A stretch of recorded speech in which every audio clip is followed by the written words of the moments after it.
இஸ்ரவேலில் எவ்வளோ ராஜா இருக்கிறாங்க இல்லையா? அவங்களெல்லாம் விட்டுட்டு இந்த புரஜாதி ராஜாவாகிய கோரேஸை தெரிந்து கொண்டு கோரேஸ் கையில் ஏன் இவ்வளவு வெல்த்தியை கொடுக்குறாரு, இவ்வளவு செல்வத்தை ஏன் கொடுக்குறாரு? இன்னைக்கு கூட நிறைய பேருக்கு கொஞ்சம் கேள்வி. என்ன கேள்வினா, ஏன் இந்த கிறிஸ்து அல்லாத ஆட்கள்லாம் கூட நிறைய பேர் பெரிய பெரிய பணக்காரங்களாம் இருக்காங்களே, எப்படி அப்படின்ட்டு.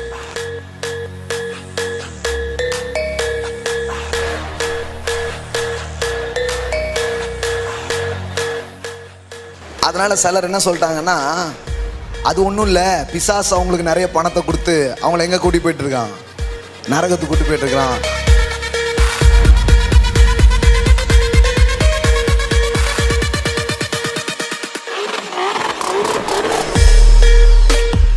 ஆண்டவர் நமக்கு கஞ்சியை கொடுத்து எங்கே கூட்டிகிட்டு போயிட்டுருக்கிறாரு?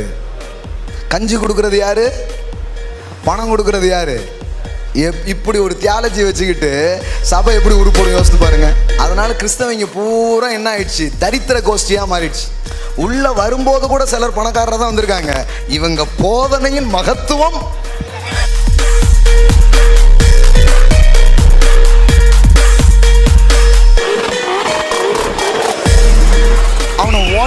அவனை ஓட்டாண்டி ஆக்கி அவனை ஒண்ணுமில்லாம ஆக்கி விட்டுடுச்சு.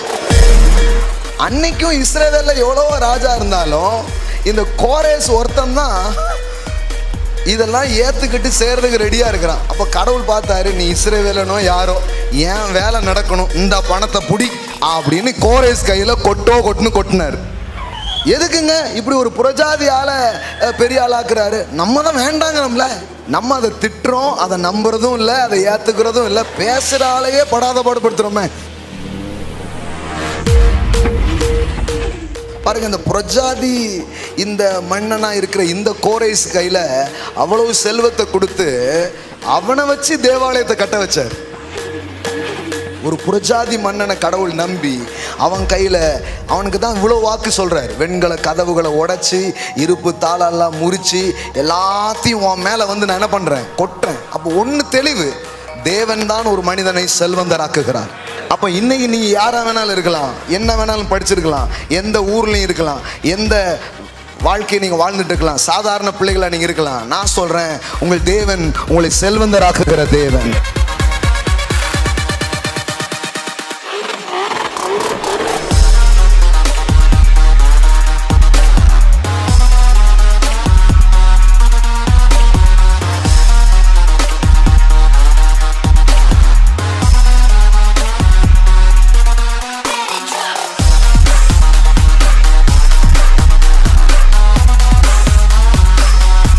ஒரு மனுஷனை கூப்பிட்டு அவன்கிட்ட பேசுறாரு, எப்பா இந்த செல்வம், இந்த பணம், இந்த ஆஸ்தி, இது எல்லாமே நல்ல காரியத்துக்காக இருக்கு.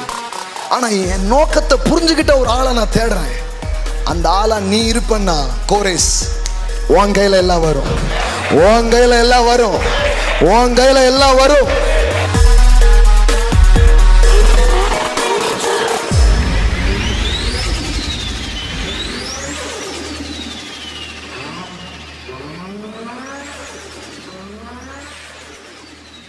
எப்போவுமே தேவனுடைய ராஜ்யம் வந்து வித்தியாசமாக செயல்படுது.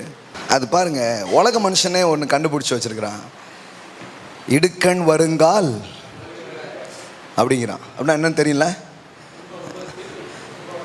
எல்லாம் சொல்கிறது கரெக்டாக இருக்குது, பட்டு கஷ்டமானா அதனால தான் இது மனிதனால் கூடாதது, இது தேவனால் கூடும். அதுக்கு தான் இது கடவுளுடைய ஆவி இருந்தால் தான் முடியும். இது கடவுளுடைய வார்த்தை குறித்த வெளிச்சம் இருக்கிறவர்களுக்கு தான் இது சாத்தியம், மற்ற யாருக்கு இது சாத்தியமே கிடையாது. பாருங்க, அதனால தான் மகிழ்ச்சியோடு நாம் இருக்க தேவன் விரும்புகிறார். அது வெற்றிக்கான ஒரு காரியம். இந்த பணத்தை குறித்த 10 விதிகள் அப்படிங்கிறதுல இந்த சந்தோஷம் என்பது ஒரு பிரதான விதிங்கிறத நான் பேசியிருக்கிறேன். அந்த மீட்டிங்கில் சிலர் வந்திருப்பீங்கன்னு நினைக்கிறேன். அன்றைக்கே ஆண்டவர் மகிழ்ச்சியை ஊற்றுனார் நிறைய பேர் மேலே. ஆமென். இன்றைக்கும் ஊற்றி இருக்கிறாரு, தொடர்ந்து ஊற்றிக்கிட்டே இருப்பார். ஹல்லேலூயா. பாருங்க, பிஸ்னஸ்னால் ஏதோ வெளியில் நடக்கிற ஒரு காரியங்கிறது மட்டும் இல்லை, உங்கள் மனது ஒரு நிறைவான ஒரு விஷயங்களால் நிரம்பி இருக்கும் பொழுது வெளியில் போய் நீங்கள் கை வைக்கும் போது ஈஸியாக நடக்க ஆரம்பிக்கும். அதனால தான் பிசாசு வந்து இங்கே வந்து பிடிக்கிறான், இதை பிளாக் பண்ண பார்க்குறான்.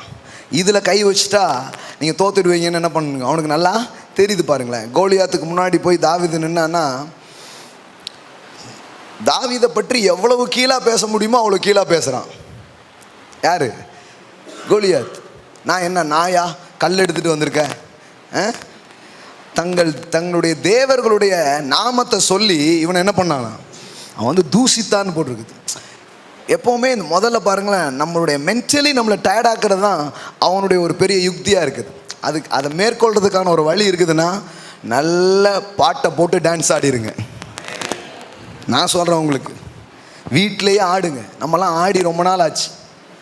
நானே ஆடி போயிருக்கேன், அது வேற மாதிரி. இப்போ நீங்கள் பாட்டு போட்டு ஆடுங்க. ஆமென். நிஜமாக தான் சொல்கிறேன் நான். ஏதாவது நல்ல ஆண்டவருடைய அதுக்காகவே பாட்டெலாம் இப்போ சூப்பராக போடுறாங்க. நல்ல மியூசிக்லாம் போடுறாங்க. சில பேருக்கு அதை பார்த்து ஒரே கிண்டல், என்ன இது இப்படி பாட்டெலாம் போட்டுக்கிட்டு மியூசிக் போட்டுக்கிட்டு என்ன ஆட்டம் பாட்டம் இப்படின்னு திட்டுறதுக்கு ஒரு கும்பல் இருக்குது. நீங்கள் பார்த்தீங்கன்னா, வெட்கப்பட்டு அவமானப்பட்டு தோற்று போய் வீட்டுக்கு வந்த பையனுக்கு அப்பா ஒரு வேலை பண்ணார் தெரியுமா உங்களுக்கு? திரும்பி வந்த ஒரு மைந்தன் கதை இருக்கா பைபிளில்? அவனை என்ன பண்ணார்? அணைச்சாரு, முத்தம் கொடுத்தாரு, சாப்பாடெல்லாம் போட்டார். அப்புறம் என்ன பண்ணாங்க தெரியுமா? மியூசிக்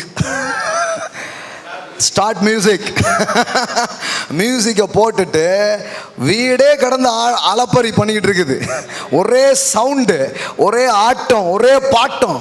பாருங்க, அதுதான் அப்பா வீடு. நம்ம ஆட்கள் இப்போ அப்படியே மாற்றிட்டாங்க. ஒருத்தர் வந்து கேட்குறாரு, என்ன உங்கள் சர்ச்சில் எல்லாரும் சிரிக்காங்க அப்படிங்க. அவருக்கு என்னென்ன சினிமா கோட்டையில் தான் என்ன பண்ணணும், சிரிப்பாங்க நினைக்கிறாங்க. ஆனால் பைபிளில் போட்டிருக்குது, என்னுடைய ஜெப வீட்டிற்கு அவர்களை அழைத்து கொண்டு வந்து அங்கே அவர்களை மகிழ பண்ணுவேன். என் ஜெப வீட்டில் தான் மகிழ்ச்சி இருக்குதுங்கிறார், என் வீட்டில் தான் சந்தோஷம் இருக்குதுங்கிறார். இப்போ பாருங்க, எங்கேயாவது ரொம்ப சோகமாக இருந்தால் அதுக்கு சர்ச் இல்லை. விசில் பறக்கணும், சந்தோஷம் பறக்கணும், ஆட்டம் பாட்டம் குதூகலத்தால் நிரம்பி இருக்கணும். அதுதான் அப்பாவுடைய வீடு. மீதி எல்லாமே ரிலீஜியஸ் சென்டர். அதில் வந்து ஒரு பயனும் இருக்கிறது இல்லை. பாருங்களேன், உண்மையான தேவனுடைய பிரசன்னம் ஆனந்தத்தையும் மகிழ்ச்சியையும் சுமந்து வருகிற ஒன்றாக அது இருக்கிறது. அல்லேலூயா. அதனால் நான் உங்களுக்கு சொல்கிறேன், உங்கள் ஸ்ட்ரெஸ்ஸு, உங்கள் அழுத்தம் இல்லைந்தெல்லாம் வெளியே வர்றதுக்கு நல்ல ஆண்டுடைய பாட்டு போட்டு கொஞ்சம் ஆடுங்க. ஆமாம், 2-3 பேர் சேர்ந்து கூட ஆடுங்க. யாருமே இல்லாட்டனாலும் வீட்டில் ஆடுங்க. அவர் உங்கள் கூட சேர்ந்து ஆடுவார். தெரியுமா உங்களுக்கு? ஆண்டவர் பயங்கரமான ஆட்டக்காரர். அது உங்களுக்கு தெரியுமா? இந்த உலகமே அந்த திரித்துவ நடனத்தில் தான் பிறந்திருக்கு. அந்த அந்த அந்த அந்த திரித்துவம் அப்படிங்கிறதையே அந்த பெரிகோசஸ் அப்படின்னு சொல்கிறாங்க. அந்த வார்த்தை, அந்த பிபிலிக்கல் வார்த்தை வந்து பெரிகோசஸ். அந்த பெரிகோசஸ்னால என்னென்னா ட்ரைவோன் டான்ஸ். எல்லாம் சொல்லுங்கள், ட்ரைவோன் டான்ஸ். அதே ஒரு நடனம் தான். பிதா, குமாரன், பரிசுத்தாவி 3 பேர் நின்று ஃபுல்லாக டான்ஸ் ஆடுறாங்க. அதுக்கு நடுவில் தான் நீங்கள் இருக்கிறீங்க. இப்போ நீங்களும் ஆடணும், அவரும் ஆடுறாரு. இன்னொருத்த ஆட்டம் ஓஞ்சிரும். நம்ம ஆடணும், அவன் ஆட்டம்லாம் ஓஞ்சிரும். அதுதான் ஜெயிக்கிறதுக்கான வழி. ஆனால் நம்ம ஆடி போய் நிற்கும். அவன் பரவாயில்ல வேலை செய்துன்னு அவன் ரொம்ப ஆடுறான். நான் சொல்கிறேன், நீங்கள் ஆடினீங்கன்னா அவன் ஓஞ்சு போயிடுவான். ஹல்லேலூயா. இவனை ஒன்றுமே பண்ண முடியலன்னு கிளம்பிடுவான். பைபிளில் நீங்கள் பாருங்கள், சில காலம் அவன் அவரை விட்டு விலகி போனான் அப்படின்னு போட்டிருக்கு. யாரை விட்டு? ஏன்னா டயர்டாயிட்டான். இவர் கூட குடும்பம் நடத்த நம்மளால முடியாது. போய் குத்தாலம் பாவனாசன் போய் குளியல் போட்டு வருவோன்னு அவன் கிளம்பிட்டான். நல்ல எங்கேயாவது போய் ரெஃப்ரெஷ் ஆகிட்டு வந்தால் தான் யார் கூட ஃபைட் பண்ண முடியும், இவர் கூட போட முடியும்ன்ட்டு அவன் கிளம்பிட்டான். பாருங்க, பிசாசு டயர்டாயிட்டான். ஏன்னா இவர் பயங்கர ஆட்டம் போடுற ஆளாக இருக்கிறாரு. நான் சொல்கிறேன், நாம் டயர்டாக முடி உருவாக்கப்படலை. இந்த இருளின் உலகம் உங்களை பார்த்து டயர்டாகிறதுக்காக தேவன் உங்களை உண்டாக்கி இருக்கிறார். உங்கள் ஆட்டமும் உங்கள் பாட்டமும் அவனை டயர்டாக்கும், அவனை சோர்ந்து போக வைக்கும். உங்களுக்கோ அது பலனாக மாறும். அதனால தான் வேதம் வந்து ஆர்ப்பரியுங்கள், சந்தோஷமாக இருங்கன்னு திரும்ப திரும்ப பேசுது. பைபிள் அதிகமாக பேசுகிற ஒரு காரியம் இந்த ஹாப்பினஸ், ஜாய், இதை பற்றி நிறைய போட்டிருக்குது. கல்வாரியில் இயேசு சிலுவையில் அடிக்கப்பட போகிறார். அந்த டைமில் கூட பைபிளில் போட்டிருக்குது, அவர் ஸ்தோத்திர பாட்டை என்ன பண்ணாரா, பாடிட்டு தான் போகிறாரு. எல்லாம் சொல்லுங்கள், ஸ்தோத்திர பாட்டு. ஜெயிலில் போட்டால் அப்பவும் நம்ம ஆட்கள் பாட தான் செய்கிறாங்க, நல்லா அடிச்சுக்கிட்டு நல்லா இது பண்ணிட்டு. என்ன மாதிரி ஒரு லைஃப் ஸ்டைல் வாழ்ந்துருக்குறாங்க பாருங்கள். அதனால தான் ஜெயில் கதவெல்லாம் திறந்துடுச்சு, இவங்க பாட்டுக்கே அது திறந்துடுச்சு. இவங்க கையில் உள்ள செயின் மட்டும் திறக்கலை, அங்கே இருக்கிற கைதிகளுடைய கட்டுகள் எல்லாம் இருந்துச்சான். ஹல்லேலூயா. பாருங்கள், அப்போ ஸ்பிரிச்சுவல் வேர்ல்டில் இந்த ஜாய், இந்த ஹாப்பினஸ், இந்த ப்ரைஸ் என்ன பண்ணுதுன்னா, ஃபிசிக்கல் வேர்ல்டில் சில அடைச்சிட்டு இருக்கிற மாட்டிகிட்டு இருக்கிறதெல்லாம் உங்களுக்காக திறக்கிற சாவிகளாக அது இருக்கிறது, திறக்கிற ஒரு சாவியாக அது இருக்கிறது. அதனால தான் சொல்கிறேன், மகிழ்ச்சி, துதி, இதெல்லாம் பயங்கரமான ஒரு சாவி. ஆமென். போடுங்க, நல்லா காரில் போகும்போது நல்லா பாட்டு பாடி நல்லா துதிச்சுட்டே இருங்க. எப்பவும் அந்த அட்மாஸ்பியரை க்ரியேட் பண்ணுங்க. நாம் என்ன நினைக்கிறோன்னா, நடக்கட்டும் ஐயா, எல்லாம் மாறட்டும் அப்படின்னு உட்காந்துட்டே இருக்கிறோம். இல்லை, நீங்கள் கையில் எடுத்துக்கலாம் மாற்றத்தை. நீங்கள் துதிக்கும் போது, நீங்கள் பாடும் பொழுது மாற்றங்களை நீங்களே உருவாக்க முடியும். ஆமென். Praise God. அந்த சீரீஸ் போய் கேளுங்க. கிட்டத்தட்ட ஒரு 15 வாரம் பேசியிருக்கிறேன், ஆனந்தமும் ஆவியானவரும் அப்படின்ட்டு. அங்கே இருக்கும், சிடி இருந்தால் கேளுங்க. இல்லைனா இப்போ எல்லாத்தையுமே பென்ட்ரைவில் போட்டாங்க, போய் எடுத்துகிட்டு போய் கேளுங்க. நிறைய நேரத்தில் நிறைய போதிக்கலாம், ஆனால் அதை விட நீங்கள் அதை ப்ராக்டிஸ் பண்ணுறது ரொம்ப முக்கியமாக இருக்குது. நீங்கள் நல்லா ஆடி பாருங்கள். இந்த வாரத்தில் நான் உங்களுக்கு சொல்கிறேன், இன்றைக்கி நிறைய கற்றுக்க போகிறோம். ஆனால் அதுக்கு முன்னாடி சொல்கிறேன், நீங்கள் நல்லா பாட்டு போட்டு கொஞ்சம் நேரம் டான்ஸ் ஆடுங்க டெய்லி. சிலர்லாம் ரொம்ப சூப்பராக ஆடினீங்க, அற்புதமாக டான்ஸ் பண்ணீங்க, உள்ளே இருக்குது. நான்லாம் ஒரு காலத்தில் எப்படி ஆடினேன்னு தெரியுமா ஐயா அப்படிங்காங்க. இப்போ நான் ஆடுறதே இல்லை அப்படி. இப்போ ஆண்டவருக்கு முன்னாடி ஆடணும். பைபிளில் பார்த்தீங்கன்னா, நம்ம ஆட்கள் பணக்காரனாலே நம்ம ஊரில் சிரிக்க மாட்டான். இப்படி சிரிக்காமல் அப்படியே மூஞ்சில் ஆடாமல் இருந்தால் அவன் யார்? பணக்காரங்க மாதிரி ஒன்று வச்சுட்டாங்க. பெரிய ஆட்கள்லாம் என்னது, அப்படி உம்முன்னு மூஞ்சி வச்சுட்டு பாரு, அவங்க தான் யார்? பெரிய ஆட்கள். இப்படி ஒரு இதை செட் பண்ணிட்டாங்க பாருங்கள். ஆனால் தாவீது பாருங்கள், ஒரு மன்னனான பிறகு கூட சும்மா தரையில் இறங்கி குத்துறான், டாங்கன்னு அடியான். அவன் ஒய்ஃப் தித்துறா, யோ நீ இன்னும் ஆட்டு மேய்ச்சிட்டா இருக்கிற, இப்போ அரசன் ஆகிட்டயா? நான் ஆடு மேய்க்கிறவனோ அரசனாகிறனோ, என் ஆண்டவருக்கு முன்னாடி நான் ஆடிக்கிட்டே இருப்பேன்.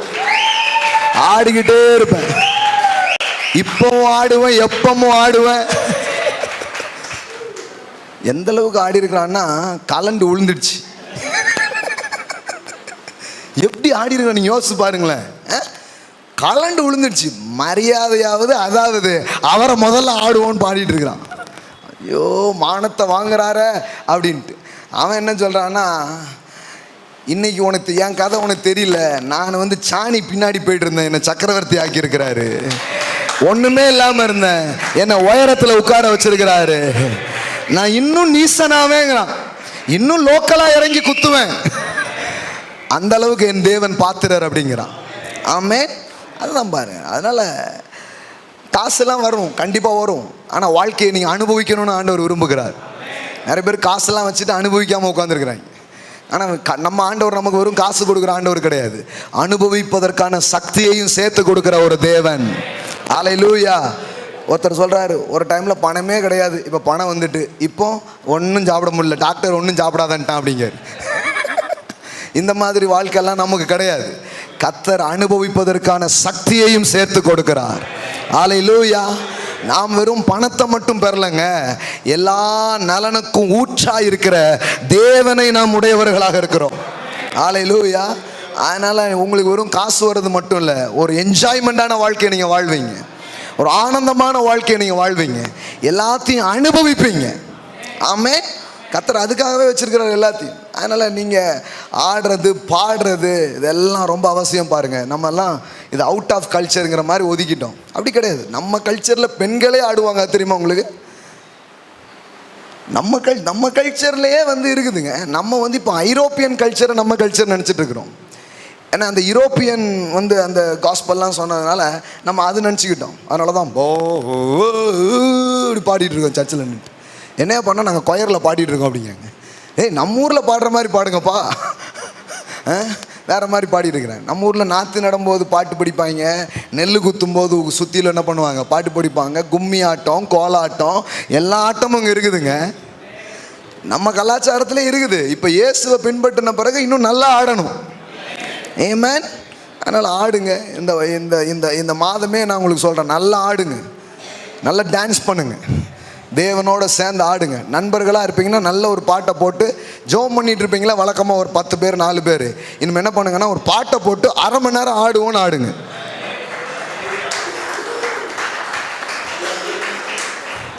நீங்கள் ஜோம் பண்ணும்போது நடக்காதெல்லாம் ஆடும்போது நடக்கும். வேணா என்கிட்ட வந்து கேளுங்க.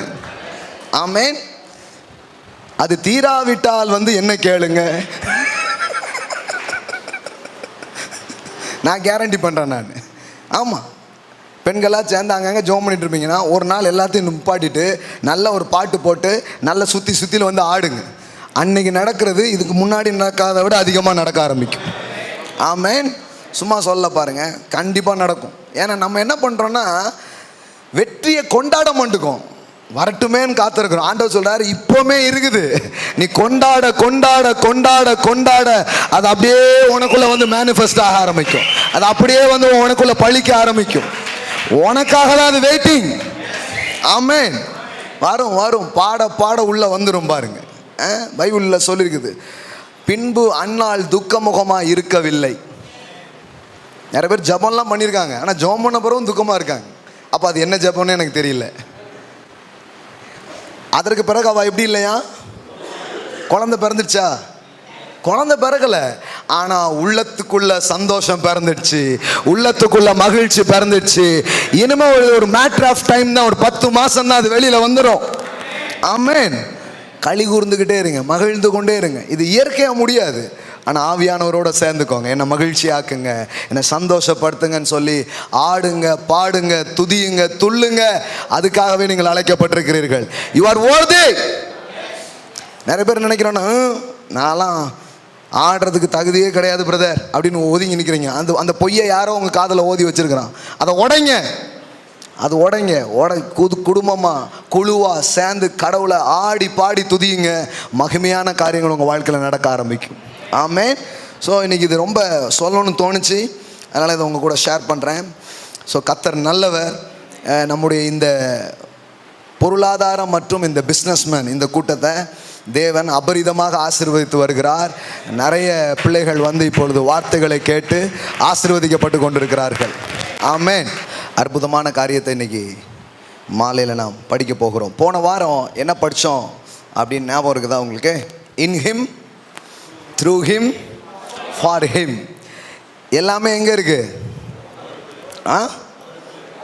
அவருக்குள், அவர் மூலமாய், அவருக்கென்று. எல்லாம் சொல்லுங்க, அவருக்குள், அவர் மூலமாய், அவருக்கென்று. அப்போ நாம் தேடுறது எல்லாமே யாருக்குள்ளே இருக்குது? அவருக்குள்ளே இருக்குது. உண்டானதெல்லாம் யார் மூலமாக உண்டாயிருக்குது? யாருக்காக உண்டாயிருக்குது? இவ்வளோதான், சிம்பிள். இப்போ இந்த அண்டர்ஸ்டாண்டிங் உங்களுக்கு வந்துடுச்சுன்னா, இப்போ பணம் வரதுக்கான ஒரு முக்கியமான வழி இதில் இருக்குது. என்ன இருக்குதுன்னா, அதை யாருக்காக அவர் ஏற்படுத்தினார் அல்லது எதுக்காக ஏற்படுத்தினாருங்கிற நோக்கத்தை ஒரு நபர் புரிந்து கொண்டு அந்த நோக்கத்தோடு ஒத்துழைச்சா போதும், இந்த நபருக்கு எல்லாமே வர ஆரம்பிக்கும். ஆமென். அப்போ போன வாரம் கற்றுக்கிட்டதில் ஒரு முக்கியமான விஷயம் என்னென்னா, அண்டர்ஸ்டாண்ட் த பர்பஸ். அதாவது த மணி வித் அ மிஷன். எல்லாம் சொல்லுங்கள், பணமும் நோக்கமும். எல்லாம் சொல்லுங்கள், பணம் ஒரு நோக்கத்தோடு இருக்குது. உங்களுக்கு காமிச்சேன், அது கதறுது, அது கூக்குரலிட்டு இருக்கு. பார்த்தோமா? நான் யாருக்கிட்ட போவேன்னு அது என்ன பண்ணுது? கதறிட்டே இருக்குது. அந்த கூலி என்ன பண்ணுது? கூக்குரல் இட்டது அப்படின்னு படித்தோம். ஏன்னா நான் சரியான ஆட்கையில் என்ன பண்ணணும்? போகணும். நான் சரியான நபர்கிட்ட போகணும்னு சொல்லி அது கூக்குரல் இட்டு இருக்குதான். அப்போ கடவுளுடைய நோக்கத்தை ஒருத்தர் புரிந்து கொண்டு தேவனுடைய நோக்கங்களுக்காக நான் வாழ போகிறேன்னு சொல்லும் பொழுது, தேவனுடைய நோக்கத்தில் பங்கேற்க ஒரு நபர் வரும் பொழுது அவரை நோக்கி அந்த பணம் திருப்பி விடப்படுகிறது. அல்லேலூயா. எல்லாம் சொல்லுங்கள், தேவனுடைய நோக்கத்தில் பங்கேற்கிற எனக்கு பணம் வரும், பணம் என்னை தேடி வரும். ஆமென். இதை தான் போன வாரம் நம்ம படித்தோம். இன்னும் நீங்கள் அதை திருப்பி கேட்கலாம், யூடியூப்ஸில் இருக்கும், ஆழமாக நீங்கள் என்ன பண்ணலாம், திருப்பி கேட்கலாம். சரி, இன்றைக்கி ஒரு காரியத்தை உங்களோட நான் பகிர்ந்து கொள்ள விரும்புகிறேன். போன வாரம் விட்டது தான், அது அப்படி இன்றைக்கி என்ன பண்ண போகிறோம், கொஞ்சம் தொடர போகிறோம். ஏசாயா தீர்க்க தரிசன புத்தகம் 45. இந்த 45வது அதிகாரமே ஒரு ஸ்பெஷலான ஒரு அதிகாரம். என்னன்னா, ஒரு மனுஷனை ஆண்டவர் தெரிந்து கொள்கிறார். அந்த மனுஷன் பேர் கோரேஸ். எல்லாம் சொல்லுங்க, கோரேஸ். இந்த கோரேஸ் யாருன்னா, ஒரு புறஜாதி மன்னன். அதாவது அந்த இஸ்ரவேல் வம்சத்தில், அந்த கோத்திரத்திலே வராத ஒரு ராஜா. பார்த்தா கர்த்தர் இந்த ஆளை எழுப்பி, இந்த ஆளை ஏற்படுத்தி, இந்த ஆள் கையில் ஏராளமான செல்வத்தை கொடுக்குறார். ஒரு கேள்வி என்னன்னா, இஸ்ரவேலில் எவ்வளோ ராஜா இருக்கிறாங்க இல்லையா? அவங்களெல்லாம் விட்டுட்டு இந்த புரஜாதி ராஜாவாகிய கோரேஸை தெரிந்து கொண்டு, கோரேஸ் கையில் ஏன் இவ்வளவு வெல்த்தியை கொடுக்குறாரு, இவ்வளவு செல்வத்தை ஏன் கொடுக்குறாரு? இன்னைக்கு கூட நிறைய பேருக்கு கொஞ்சம் கேள்வி. என்ன கேள்வினா, ஏன் இந்த கிறிஸ்து அல்லாத ஆட்கள்லாம் கூட நிறைய பேர் பெரிய பெரிய பணக்காரங்களாம் இருக்காங்களே, எப்படி அப்படின்ட்டு. அதனால் சிலர் என்ன சொல்லிட்டாங்கன்னா, அது ஒன்றும் இல்லை, பிசாசு அவங்களுக்கு நிறைய பணத்தை கொடுத்து அவங்கள எங்கே கூட்டி போயிட்டுருக்கான், நரகத்துக்கு கூட்டி போயிட்டுருக்கிறான். ஆண்டவர் நமக்கு கஞ்சியை கொடுத்து எங்கே கூட்டிகிட்டு போயிட்டுருக்கிறாரு? கஞ்சி கொடுக்குறது யார்? பணம் கொடுக்குறது யார்? இப்படி ஒரு தியாலஜி வச்சுக்கிட்டு சபை எப்படி உருப்படும் யோசித்து பாருங்க. சபை உருப்படாமல் போனதுக்கான காரணம் இந்த மாதிரி ஒரு தியாலஜியை அது நம்பிட்டு இருக்கிறதுனால தான். கஞ்சி கொடுக்கறதுலாம் கர்த்தர், பணம் கொடுக்கறதுலாம் யார்? சாசு பிரதர். அவனுக்கு நிறைய பணத்தை கொடுத்து அவனை எங்கே கூட்டி போயிட்டுருக்கிறான்? நரகத்துக்கு போயிட்டுருக்கான். நானும் பரலோகத்தில் நானும் பாடல் பாடிடுவேன். நான் எங்கே போயிட்டுருக்கிறேன்? பரலோகத்துக்கு போயிட்டுருக்கேன் பிரதர். கஞ்சி தான் அதுக்கு வழி அப்படின்ட்டாங்க. கஞ்சி குடிக்கிறவங்களாம் எங்கே போயிடுவான்? பரலோகத்துக்கு போயிடுவான். நல்ல பிரியாணி சாப்பிட்டவங்களாம் எங்கே தான் போவான்? அதுக்கு ஒரு கதை வேற சொல்லிடுவாங்க. லாசரு எங்கே போனான்? ஆபிரகாம் மடிக்கு போயிட்டான். ஐஸ்வர்யவான் எங்கே போயிட்டான்? பார்த்துக்கோங்க. இங்கே கஷ்டப்பட்டீங்கன்னா அங்கே நல்லா இருக்கலாம், இங்கே நல்லா இருந்தா அங்கே கஷ்டப்படுவீங்கன்ட்டாங்க. அதனால் கிறிஸ்தவங்க பூரா என்ன ஆயிடுச்சு, தரித்திர கோஷ்டியாக மாறிடுச்சு. உள்ளே வரும்போது கூட சிலர் பணக்காரராக தான் வந்திருக்காங்க. இவங்க போதனையின் மகத்துவம் அவனை ஓட்டாண்டி ஆக்கி அவனை ஒன்றுமில்லாமல் ஆக்கி விட்டுடுச்சு. அதனால தான் சாட்சியெலாம் சொல்லுவார் பாருங்க. நான் பிஸ்னஸ் பண்ணி கொண்டு இருந்தேன் பாருங்க, ஒரு நாளைக்கு 5 பாக்கெட் சிகரெட்டு குடிப்பேன், அப்படி இருந்தேன் இப்படி இருந்தேன் அப்படிம்பாரு. இப்போ நான் ரட்சிக்கப்பட்டு பல கஷ்டங்களுக்கு நடுவில் கஞ்சி குடித்து கொண்டு இருக்கிறேன் அப்படிம்பாரு. இதுதான் சாட்சி. சபையில் ஒருத்தர் சொல்கிற சாட்சி எப்படின்னா, முன்னாடி நான் எப்படி இருந்தேன், அப்படி இருந்தேன் இப்படி இருந்தேன் ஓஹோன்னு இருந்தேன், இப்போ ஒன்றுமே இல்லை. இதை பாருங்கள். இப்போ பாருங்கள், அந்த நடிகர்கள்லாம் கொஞ்சம் பேர் இப்படி கிறிஸ்தவத்தில் வராங்க. என்னடான்னு பார்த்தா ஒரு படமும் இப்போ ஓட மாட்டுக்கு. ஓடுற எவனாவது வாரானா உள்ள கேட்டா, நாங்கள் சினிமா என்கிற அசுத்தத்திலிருந்து நாங்கள் வந்து விட்டோம், அது நல்லா இருக்கும்போது நீங்கள் ஏன் வரல? இப்போ ஒரு கால் சீட்டு இல்லை, ஒன்றும் இல்லை. இப்போ எல்லாம் என்ன பண்ணிட்டு இருக்கு, நாங்கள் மனம் திரும்பிட்டோம் மாமான்ட்டு. இப்போ அங்கே யாருமே விட மாட்டேங்கான். அதனால் நீங்கள் வரேன் எல்லாமே பார்த்தீங்கன்னா ஓஞ்சி போனது தேஞ்சு போனதெல்லாம் உள்ளே வருது. சரி, உள்ளே வந்தாவது நல்ல செய்திகளை கேட்டு நல்லா இருக்காங்களான்னு பார்த்தா யாரையுமே செல்வந்தர்களாக என்ன பண்ணுறது இல்லை, விட்றதே இல்லை. இன்னைக்கு பாருங்கள், காலையில் போஸ்டர் தான் போட்டிருக்கோம். போஸ்டருக்கு அவ்வளோ எதிர்ப்பு. அது என்ன, பணம் வரும் வழிகளை பற்றியா நீங்கள் பேசுகிறீங்க? அவ்வளோ இது வந்திருக்கு ஃபீட்பேக். பணத்தை பற்றி நீங்கள் எப்படி பேசலாம், மக்களை நீங்கள் தப்பான இடத்துக்கு நடத்தி கொண்டிருக்கீங்க பிரதர். கடைசி காலத்தில் ஜனங்களை எச்சரிக்கிறதை விட்டு ஜனங்களுக்கு என்ன சொல்லி கொடுத்துட்ருக்கீங்க? செல்வந்தர் ஆகிறது எப்படி, பணக்காரராவது எப்படி, இதெல்லாம் பேசலாமா, இதெல்லாம் ஒரு போதகர் பேசக்கூடியதா, என்னெல்லாமோ அனுப்பியிருக்காங்க. அப்போ என்ன ஆயிடுச்சு பாருங்க, கடவுள் இன்னைக்கும் கூட யாருக்கிட்டையாவது காசை கொடுத்து நல்ல காரியத்தை அவர் பண்ண வேண்டியது இருக்கு. அன்னைக்கும் இஸ்ரவேலில் எவ்வளோ ராஜா இருந்தாலும் இந்த கோரேஸ் ஒருத்தன் தான் இதெல்லாம் ஏற்றுக்கிட்டு சேர்றதுக்கு ரெடியாக இருக்கிறான். அப்போ கடவுள் பார்த்தாரு, நீ இஸ்ரவேலனோ யாரோ, ஏன் வேலை நடக்கணும், இந்த பணத்தை புடி அப்படின்னு கோரேஸ் கையில் கொட்டுன்னு கொட்டினார். நீங்கள் நல்லா வாசித்து பாருங்க. இந்த ஏசாயா 45 கோரேஸ் பாருங்க, அங்கே பாருங்க. அப்புறம் அதுக்கப்புறம் மீதி விஷயத்தை பேசுகிற பாருங்க. 45 4வது வசனம் பாருங்க. வெண்கல கதவுகளை உடைத்து இருப்பு தாழ்பாள்களை முறித்து அந்தகாரத்தில் இருக்கிற பொக்கிஷங்களையும் புதையல்களையும் உனக்கு கொடுப்பேன். என் தாசனாகிய யாக்கோபின் நிமித்தமும் நான் தெரிந்து கொண்ட இஸ்ரவேல் நிமித்தமும் நான் உன்னை பெயர் சொல்லி அழைத்து நீ என்னை உனக்கு நாமம். அப்போ கோரேசுக்கு யார் தெரியாது? ஆண்டவர் தெரியாது, யாரும் தெரியாது. ஆனால் பாருங்களேன், இன்னைக்கு கூட இந்த உலகத்தில் பணக்காரர்களை உருவாக்கி கொண்டிருக்கிறது நம்முடைய தேவன். நம்முடைய தேவன் தான் பணக்காரர்களை உருவாக்கி கொண்டிருக்கிறார். செல்வந்தர்களை உருவாக்குவது அவரே. எதுக்குங்க இப்படி ஒரு புறஜாதி ஆளை பெரிய ஆளாக்குறாரு? நம்ம தான் வேண்டாங்கிறோம்ல. நம்ம அதை திட்டுறோம், அதை நம்புறதும் இல்லை, அதை ஏற்றுக்கிறதும் இல்லை. பேசுகிற ஆளையே படாத பாடுபடுத்துகிறோமே. இந்த 85 90 இந்த மாதிரி டைம்லலாம் ஒருவர் எழுந்து பேசினார், ஜஸ்டின் பிரபாகரன் அப்படின்ட்டு. வாவ்,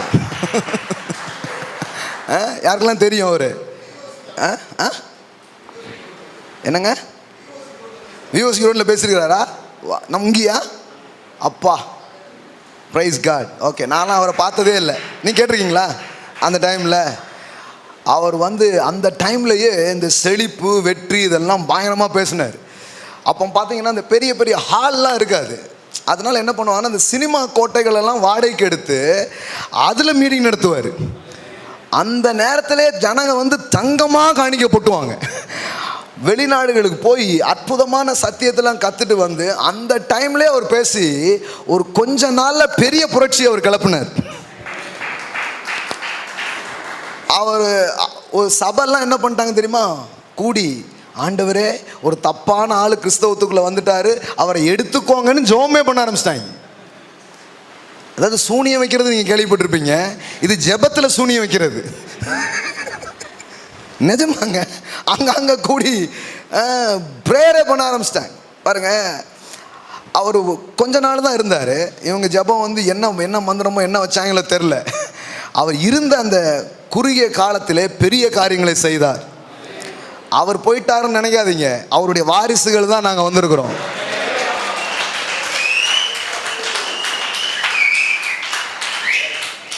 நான் மலேசியா போயிருந்தேன் பிரசங்கம் பண்ணுறதுக்காக. போதகர்கள் மாநாட்டில் பேசுகிறதுக்காக போயிருந்தேன் மலேசியா.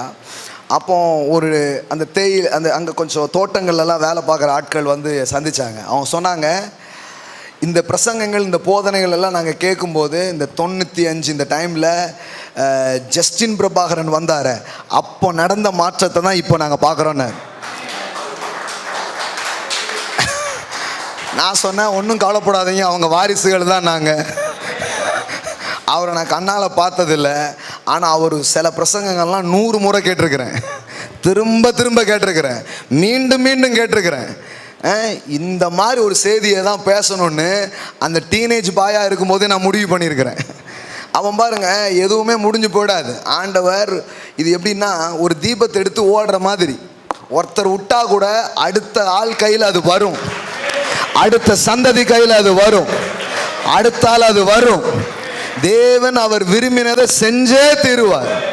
அவருடைய நோக்கங்கள் நிறைவேறியே தீரும். அது எந்த நோக்கம்னா, அவருடைய பிள்ளைகளாக இருக்கிற உங்களை செல்வந்தர்களாக்குவது அவருடைய நோக்கமும் திட்டமுமா இருக்கிறது. உங்களை செழிக்க வைப்பது அவருடைய நோக்கமும் திட்டமுமா இருக்கிறது. விடுறதா இல்லை பாருங்க. அதுக்கப்புறம் பார்த்தீங்கன்னா நிறைய பேர் ஆண்டவர் எழுப்பி இருக்கிறார். அவங்க அதெல்லாம் பார்த்து நான் ஆண்டவருக்கு நன்றி சொல்கிறேன். சென்னையில் சாம்பி செல்லத்துறை,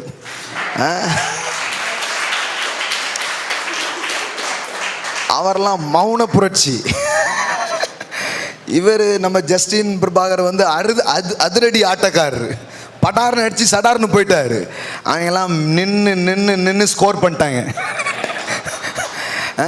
பாருங்க, நாங்கள்லாம் அவங்களுடைய வாரிசுகள் தான்.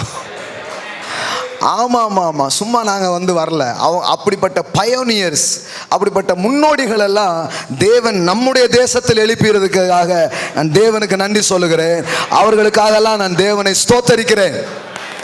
இங்கே மதுரையில் ஒரு ஐயா இருக்கிறாங்க, ஹாரிஸ், பாஸ்டர் ஹாரிஸ். மண்டைய கழுவு, வாய கழுவு, மண்டைய கழுவு.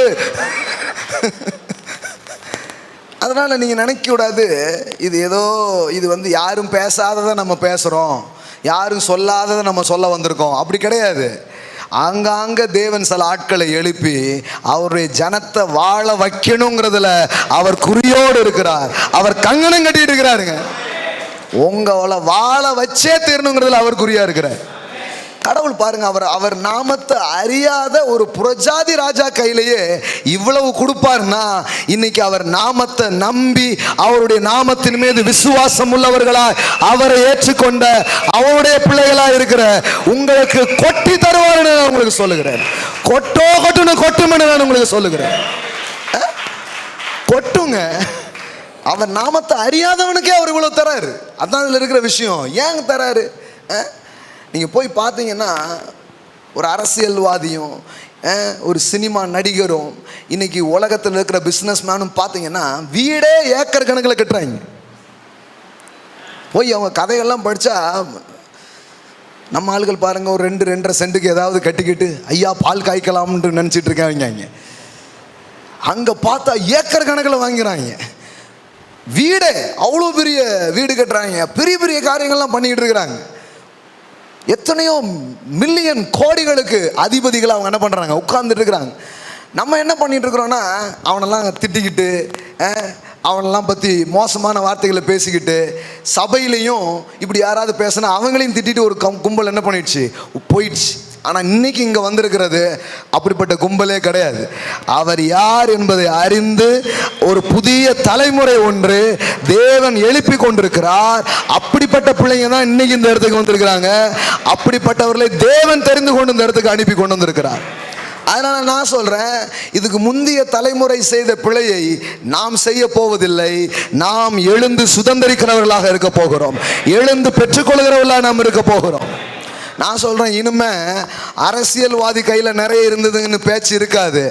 ஆண்டவருடைய பிள்ளைங்க கையில நிறைய இருந்ததுன்னு பேச்சு இருக்கும். இனிமே சினிமாக்காரன் கையில நிறைய இருந்ததுன்னு பேச்சு இருக்காது. அவரை சேவிக்கிற பிள்ளைகள் கையில நிறைய இருக்கிற பேச்சு இருக்கும். எல்லாத்தையும் மாத்துறதுக்கு தான் கூப்பிட்டு இருக்கிறாரு. எல்லாம் சொல்லுங்க, மாத்துவோம், மாறும். ஆமென். அதை நம்புற ஒரு சந்ததிக்காக தான் தேவன் வெயிட்டிங்க. அதுக்காக தான் வெயிட்டிங். ஆண்டவரே இதோ நான் இருக்கிறேன் அப்படின்னீங்கன்னா வாப்பா அப்படிங்கன்னு அவர் சொல்றதுக்கு ரெடியா இருக்கிறார்.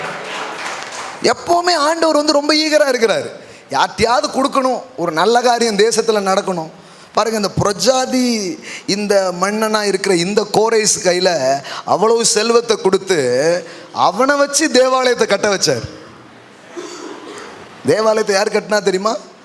இந்த கோரேஸ் மன்னனை வச்சு கட்டினார். ஒரு புறஜாதி மன்னனை கடவுள் நம்பி அவன் கையில் அவனுக்கு தான் இவ்வளோ வாக்கு சொல்கிறார். வெண்கல கதவுகளை உடைச்சி இருப்பு தாளெல்லாம் முறித்து எல்லாத்தையும் உன் மேலே நான் என்ன பண்ணுறேன், கொட்டுறேன். அப்போ ஒன்று தெளிவு, தேவன் தான் ஒரு மனிதனை செல்வந்தராக்குகிறார். எல்லாம் சொல்லுங்க, என் தேவன் செல்வந்தராக்குகிற தேவன். அப்போ இன்னைக்கு நீ யாரா வேணாலும் இருக்கலாம், என்ன வேணாலும் படிச்சிருக்கலாம், எந்த ஊர்லையும் இருக்கலாம், எந்த வாழ்க்கையை நீங்கள் வாழ்ந்துட்டு இருக்கலாம், சாதாரண பிள்ளைகளா நீங்கள் இருக்கலாம். நான் சொல்கிறேன், உங்கள் தேவன் உங்களை செல்வந்தராக்குகிற தேவன், உங்களை ஐஸ்வர்யவானாக்குகிற தேவன், உங்களை செழிக்க வைக்கிற தேவன், உங்களை முன்னேற்றுகிற தேவனாய் அவர் இருக்கிறார். ஹல்லேலூயா. அவர் தாங்க அதை செய்கிறாரு. ஆனால் நம்ம ஆட்கள் காலகாலமாக அதை பிசாசின் செயலுன்ட்டாங்க. அதனால தான் உங்களுக்கு 2 வாரத்துக்கு முன்னாடி எடுத்து காமிச்சேன் இல்லையா? அவர்களுக்கு நான் திராட்சை ரசத்தையும் தானியத்தையும் பொன்னையும் பெருக பண்ணினேன் என்று அவள் அறியாமல் போனாள். அதை யாருடையதாக்கிட்டா? பாகாலுடையதாக மாற்றினாள். தேவன் தான் ஐஸ்வர்யத்தை தருகிறவராக இருக்கிறார். அல்லேலூயா. இதை வேதம் தெளிவாக பேசுகிறது. அப்போ இன்னைக்கு நான் சொல்றேன், இந்த தேவனை அறிந்து கொண்டு இந்த புரிந்து கொள்ளுதலை உங்க வாழ்க்கையில நீங்க பெற்றுக்கொள்வீங்கன்னா இதுவரை வராத ஐஸ்வர்யம் உங்க வாழ்க்கையில வரும். இதுவரை வராத செல்வங்கள் உங்கள் வாழ்க்கையில வரும். அல்லேலூயா. கண்டிப்பா வரும். பாருங்க, கண்டிப்பா வரும். இங்க பாருங்க, கர்த்தர் தான் ஒரு மனுஷனுக்கு இதுக்கான எல்லா காரியத்தையும் செய்கிறார் அப்படிங்கிறது இங்க சொல்லப்பட்டிருக்கிறது. 45:1 வாசிக்கிறேன் பாருங்க. கர்த்தராகிய நான் அபிஷேகம் பண்ணின கோரேசுக்கு முன்பாக. அது என்னங்க, ஒரு ராஜாவாக இருக்கிறாரு. என்ன அபிஷேகம் அப்படின்னா நல்லா தெரிஞ்சுக்கோங்க, அனாயிண்டிங் அப்படிங்கிறது கடவுளுடைய ஒரு பலன். எல்லாம் சொல்லுங்கள், பலன். கர்த்தர் பாருங்க, உங்களை செல்வந்தராக்க, உங்களை பணக்காரராக்கிறதுக்கு அவர் என்ன பண்ணுறாருன்னா அதுக்குன்னே ஒரு அபிஷேகம் இருக்கு. நம்புறீங்களா? அபிஷேகம் பல காரியத்துக்கு இருக்கு. ஆனால் இந்த இடத்துல இருக்கிற அபிஷேகம் எதுக்கு? பணக்காரன் ஆகுதுக்கே ஒரு அபிஷேகம். நம்ம ஆட்கள் ஓடுறா பாப்பா பாப்பான்னு பப்பா பாப்பான்னு சொல்றதுக்கு தான் அபிஷேகம் நினச்சிட்டாங்க. நல்லது தான், ஆனால் அதுக்காக மட்டும் இல்லை. ஹலோ, நல்லா தானே போயிட்டு இருந்ததுங்கிறீங்களா? பாருங்க, இதை சொல்லாம விட்டோம். பணக்காரனாகிறதுக்கே ஒரு அபிஷேகம். அதாவது இப்போ பாருங்களேன், சுகமாக்குறதுக்கு அபிஷேகம் கொடுக்குறாரா? அப்புறம் இவங்க போனால் எந்த வியாதி என்ன ஆகும்? சுகம் ஆகும். அதுவும் அபிஷேகம் தான் இல்லையா? தீராத நோயெல்லாம் என்ன பண்ணிடும்? தீர்ந்துடும். அந்த அபிஷேகம் வரும்பொழுது நோய்கள் நீங்கும். ஆமாம், அது மாதிரி பாருங்க, பல அபிஷேகங்கள் இருக்கிறது. பேசுறது ஒரு அபிஷேகம், பாடுறது ஒரு அபிஷேகம், பலவிதமான ஆற்றல்களை கடவுள் என்ன பண்ணுறாரு? கொடுக்குறாரு. ஆனால் இந்த இடத்துல போட்டிருக்குது ஒரு அபிஷேகத்தை கடவுள் கொடுக்குறாரு. அது என்ன அபிஷேகம்னா பணத்தை சம்பாதிக்கிறதுக்கானவே ஒரு அபிஷேகம். அப்படின்னா என்ன அர்த்தம்னா, இந்த அனாயிண்டிங் ஒருத்தர் மேலே வந்துடுச்சுன்னா அவர் என்ன பண்ணுறாரு, எங்கே இருக்கிறாருன்னு தெரில, பணம் அவர்கிட்ட வந்துக்கிட்டே இருக்கும், செழிப்பு அவர்கிட்ட வந்துக்கிட்டே இருக்கும், செல்வங்கள் அவருக்கு உண்டாகிட்டே இருக்கும். இயற்கைக்கு அப்பாற்பட்ட விதத்திலே அவரால் அதை ஈர்த்து கொள்ள முடியும். எல்லாம் சொல்லுங்க, அபிஷேகம். எல்லாம் சொல்லுங்க, ஐஸ்வர்யத்தை ஈர்ப்பதற்கான அபிஷேகம். அதை தான் உபாகமம் 18:18 நம்ம படிக்கிறோம். மனப்பாடமாக சொல்லணும்னு சொன்னோம் இல்லையா? சொல்லுங்க பார்க்கலாம். நம்ம மீட்டிங் வர எல்லாருக்கும் ஒரு வசனம் கண்டிப்பாக மனப்பாடமாக தெரியணும். அது என்னது? உபாகமம் 8:18. ஆமாம், இனிமேல் உங்களுக்கு ஹோம்ஒர்க் கொடுக்கணும்னு நினைக்கிறேன். பிஸ்னஸ் பண்ண ஆரம்பிக்கிறீங்கன்னா காலையில் எழுந்து இந்த வசனத்தை சொல்லுங்க. என்ன வசனம் அது? உன் தேவனாகிய கர்த்தரை உன் பிதாக்களுக்கு உடன்படிக்கையை உறுதிப்படுத்தும்படி இந்நாளில் உனக்கு உண்டாயிருக்கிறது போல ஐஸ்வர்யத்தை சம்பாதிப்பதற்கான பலனை உனக்கு கொடுக்கிறவர். அப்ப கடவுள் யாருங்க? கடவுள் எப்படிப்பட்டவருங்க? எப்படிப்பட்ட கடவுளை நீங்க சேவிக்கிறீங்க? எப்படிப்பட்ட கடவுளை நீங்க நம்புறீங்க? அவர் எப்படிப்பட்டவராக இருக்கிறார்னா ஐஸ்வர்யத்தை சம்பாதிப்பதற்கான பலனை உனக்கு கொடுக்கிறவர். I will give you the power to get wealth. அப்படிதான் இருக்குது பாருங்க. பணத்தை உண்டாக்குகிற அல்லது பணத்தை உண்டு பண்ணக்கூடிய, சம்பாதிக்கக்கூடிய ஒரு அபிஷேகத்தை நான் உனக்கு கொடுக்கிறேன். பெலன்னு சொன்னாலும் அனாயிட்டிங் சொன்னாலும் ஒன்று தான். சில இடத்துல பெலன் இருக்குது. பரிசுத்த ஆவியானவர் உங்களிடத்தில் வரும்பொழுது நீங்கள் எல்லாம் ஒன்று தான். பெலன்னாலும் ஒன்று தான், அபிஷேகனாலும் ஒன்று தான். அது வரைக்கும் உங்களுக்கு தொழில் செய்யவே ஒரு ஆர்வம் இருக்காது. என்னத்த போ அப்படின்னு நினச்சிட்டு இருப்பீங்க. ஆனால் அந்த காட்ஸ் அனாயிண்டிங் உங்கள் மேலே வரும்பொழுது பார்த்துடலாம் அப்படின்னு ஒரு எண்ணம் வரும் பாருங்க. That is anointing of God. That is anointing of God. அதுக்கு முன்னாடி விட்டுறலாம் நீங்கள் நினச்சிருப்பீங்க. அதுக்கு முன்னாடி நம்மெல்லாம் என்னத்தங்க அப்படிங்கிற ஒரு எண்ணம் உங்களுக்கு வந்திருக்கும். ஆனால் இந்த அபிஷேகம் உங்கள் மேலே வரும்பொழுது நீங்கள் எப்படி ஆயிடுவீங்கன்னா விடாபிடி இருதயம் உள்ளவர்கள் ஆயிடுவீங்க. பார்க்குற வரைக்கும் விடுறதா இல்லை, பார்க்குற வரைக்கும் திரும்புறதா இல்லை, பார்த்தே தீருவேன் என்கிற தீவிரம் இந்த அபிஷேகம் உங்களுக்குள்ள கொண்டு வர ஆரம்பிக்கும். விட்டு விட மாட்டீங்க. அதுக்கப்புறம் என்னமோ தெரில. அன்னைக்கு ஒரு அக்கா சொல்லிட்டு போனாங்க, யாராவது அடிக்கணும் போல இருக்குதுங்க.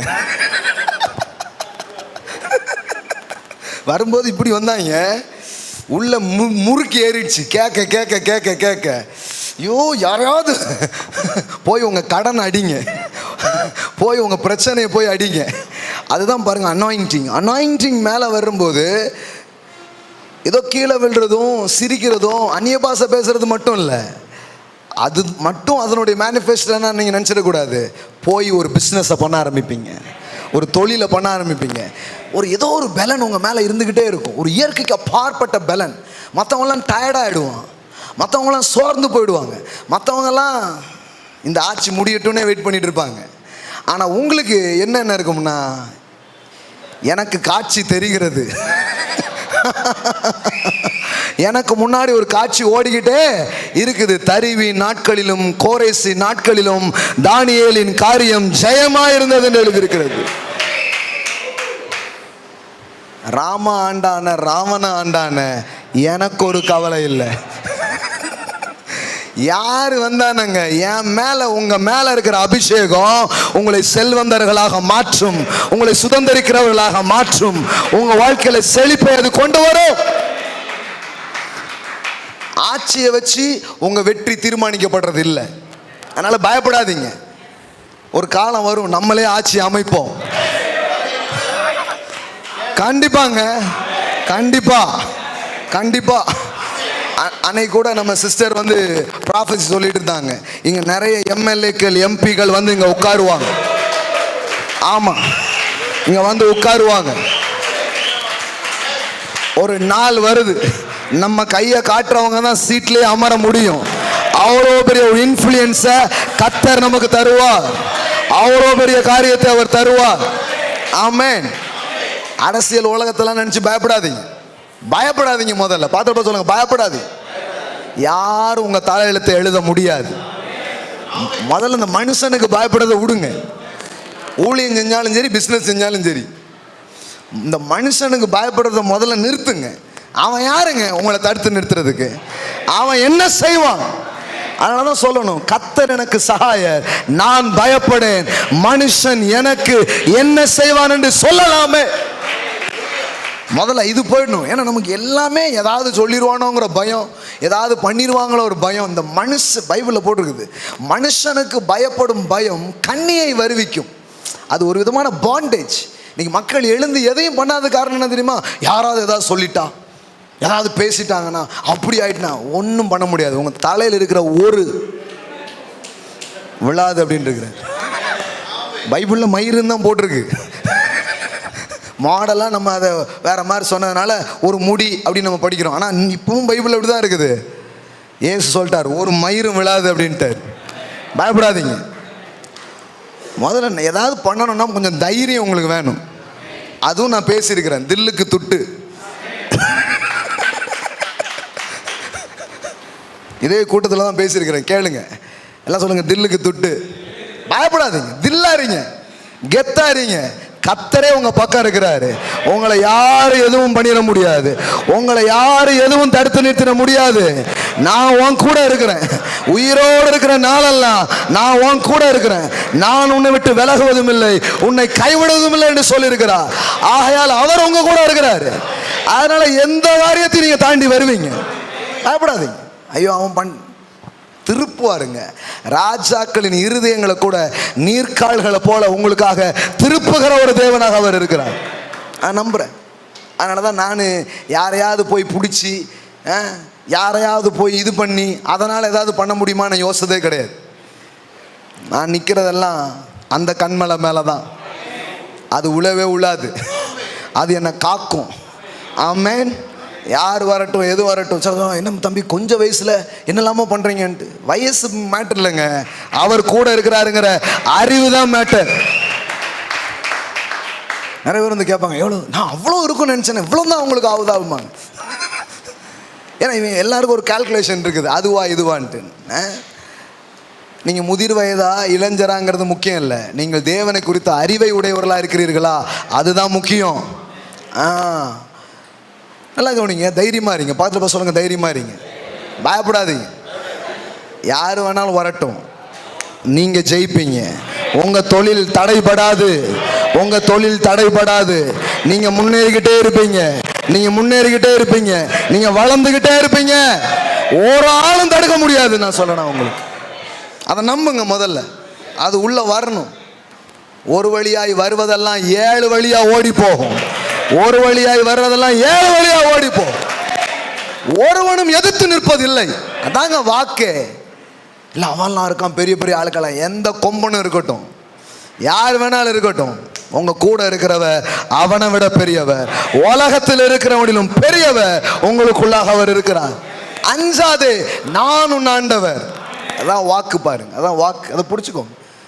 எவ்வளோ பெரிய ஆள் உங்களுக்கு முன்னாடி எதிர்த்து வந்து நிற்கலாம், எத்தனையோ அரசியல் புயல் பங்களை உங்களுக்கு எதிராக யூஸ் பண்ணலாம். அதெல்லாம் பார்த்து அஞ்சாதீங்க, அதெல்லாம் பார்த்து அஞ்சாதீங்க.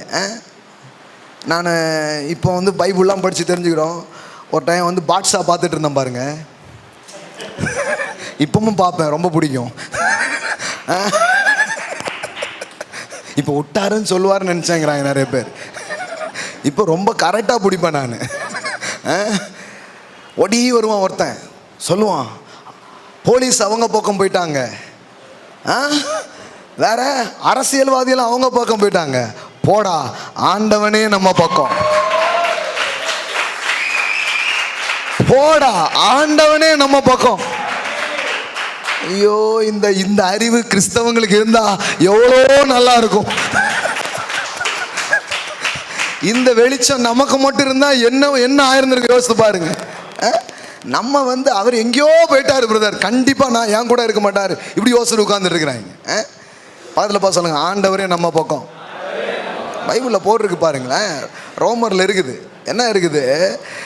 கர்த்தர் நம் பட்சத்தில் இருந்தால் நமக்கு விரோதமாய் நிற்பவன் யார்?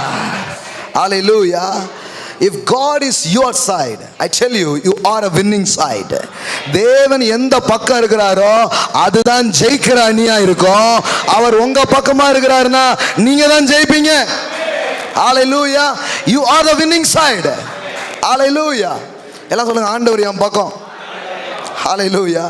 அதனால தான் தாவீது சொல்றான், அவர் என் வலது பட்சத்தில் இருக்கிறபடியினால் நான் அசைக்கப்படுவதில்லை.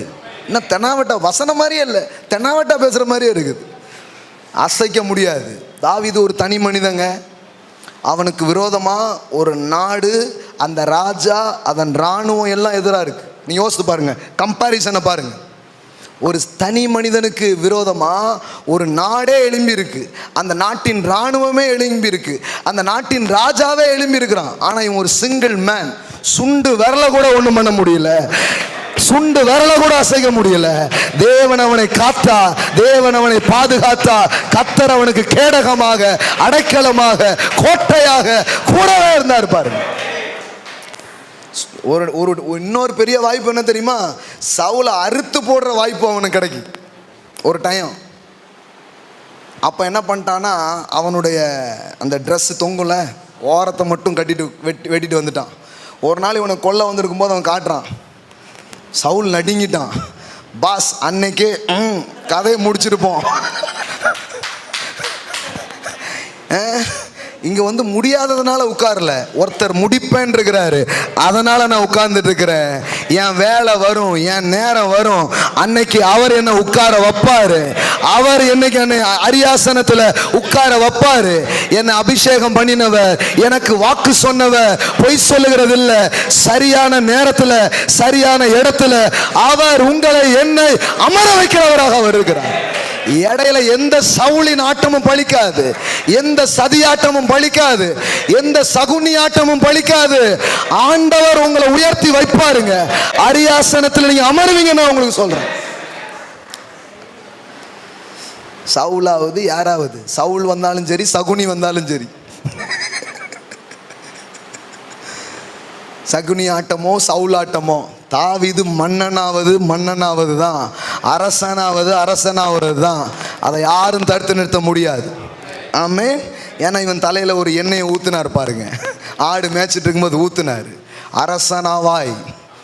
ஆனால் அப்போ நிஜமா அரசனா யார் இருக்கா? ஃபிசிக்கலாக ஒருத்தன் இருக்கிறான்.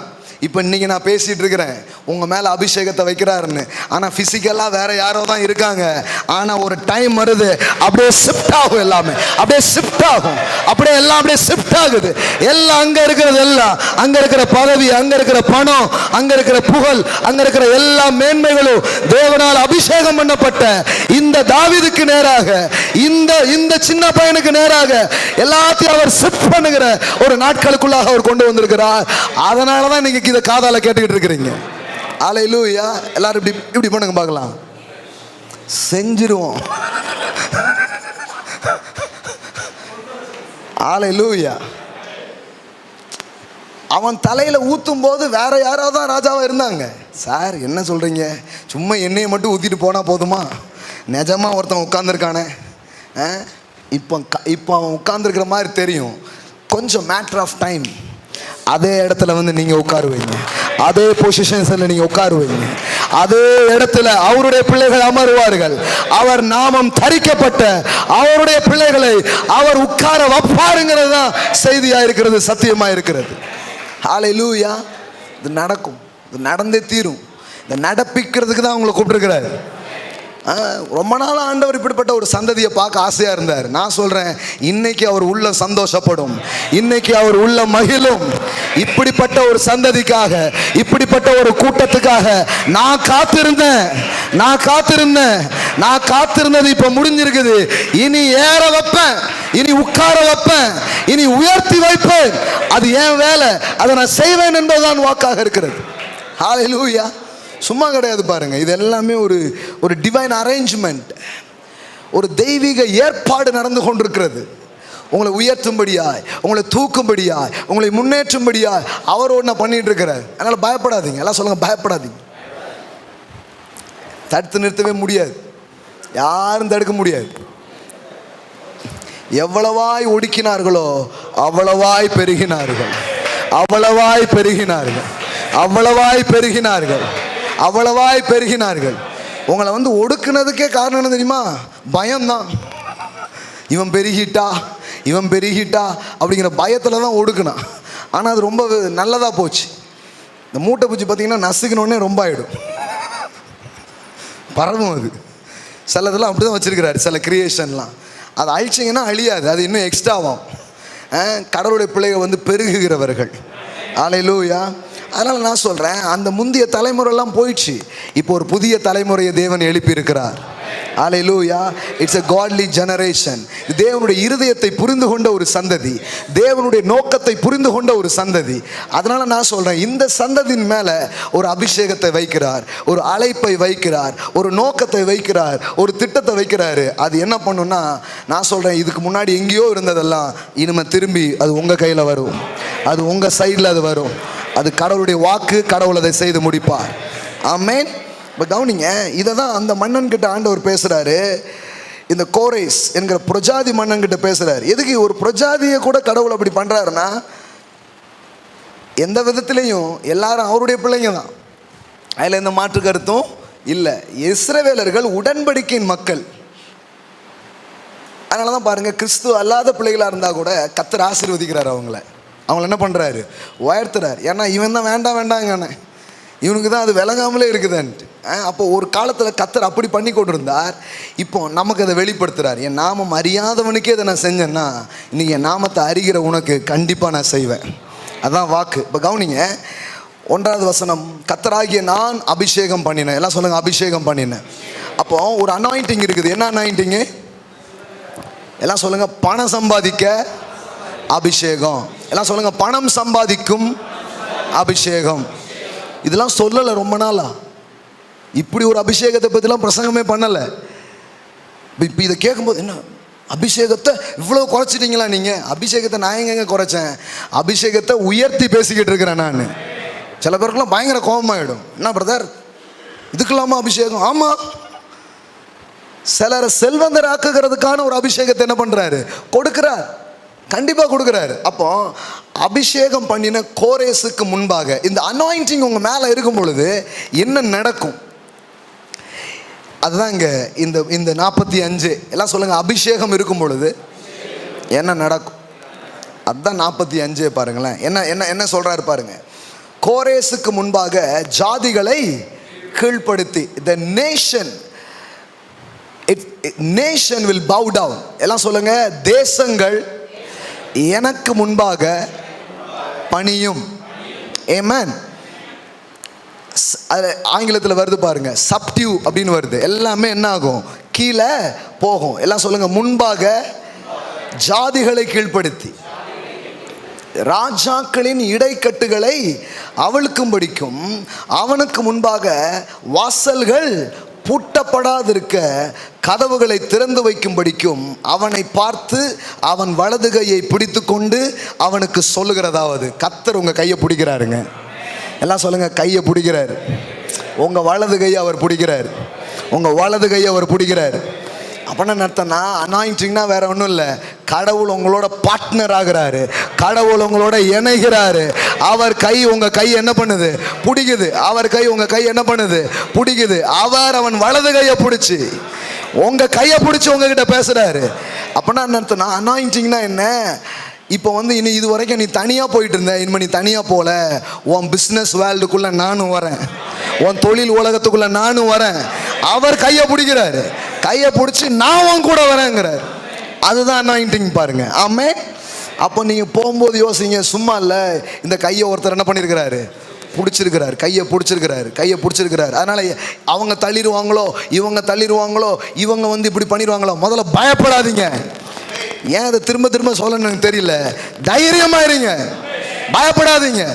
அதனால தான் சொல்றார், பயப்படாத சிறுமந்தையே, உனக்கு ராஜ்யத்தை கொடுக்க பிதா பிரியமா இருக்கிறார், தேசத்தையே உனக்கு கொடுக்க அவர் பிரியமா இருக்கிறார்.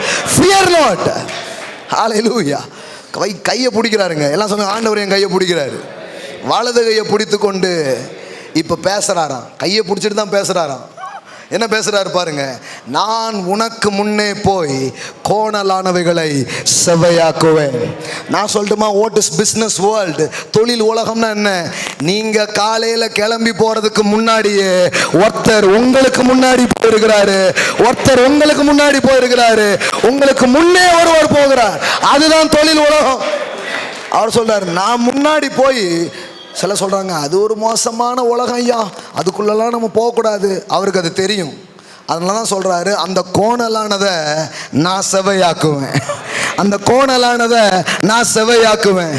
ஐயா அது தப்பான ஒரு உலகம் ஐயா, கரெக்டாகவே இருக்காது, கரெக்டாக இருக்காது. கரெக்ட் பண்ணுறதுக்கு தான் நானும் வந்திருக்கிறேன், உன்னையும் கூட்டிருக்கிறேன். நீயும் நானும் போனால் கோணலானது செவ்வையாக மாறும். நிறைய பேருக்கு எதுக்கு பெருசாக இந்த மாதிரி இதுக்குள்ளெல்லாம் வர்றதில்ல. அது பிஸ்னஸ்னாலே 1000 இருக்கும்ல. 1000னா காசை சொல்கிறது இல்லை அவங்க, அது சொன்னால் தான் நல்லதாச்சே, பரவாயில்ல பிள்ளை நல்ல பிள்ளையாக பேச ஆரம்பிச்சிருக்கேன்னு சொல்லலாம். இவங்க 1000 இருக்கும்னா என்னது?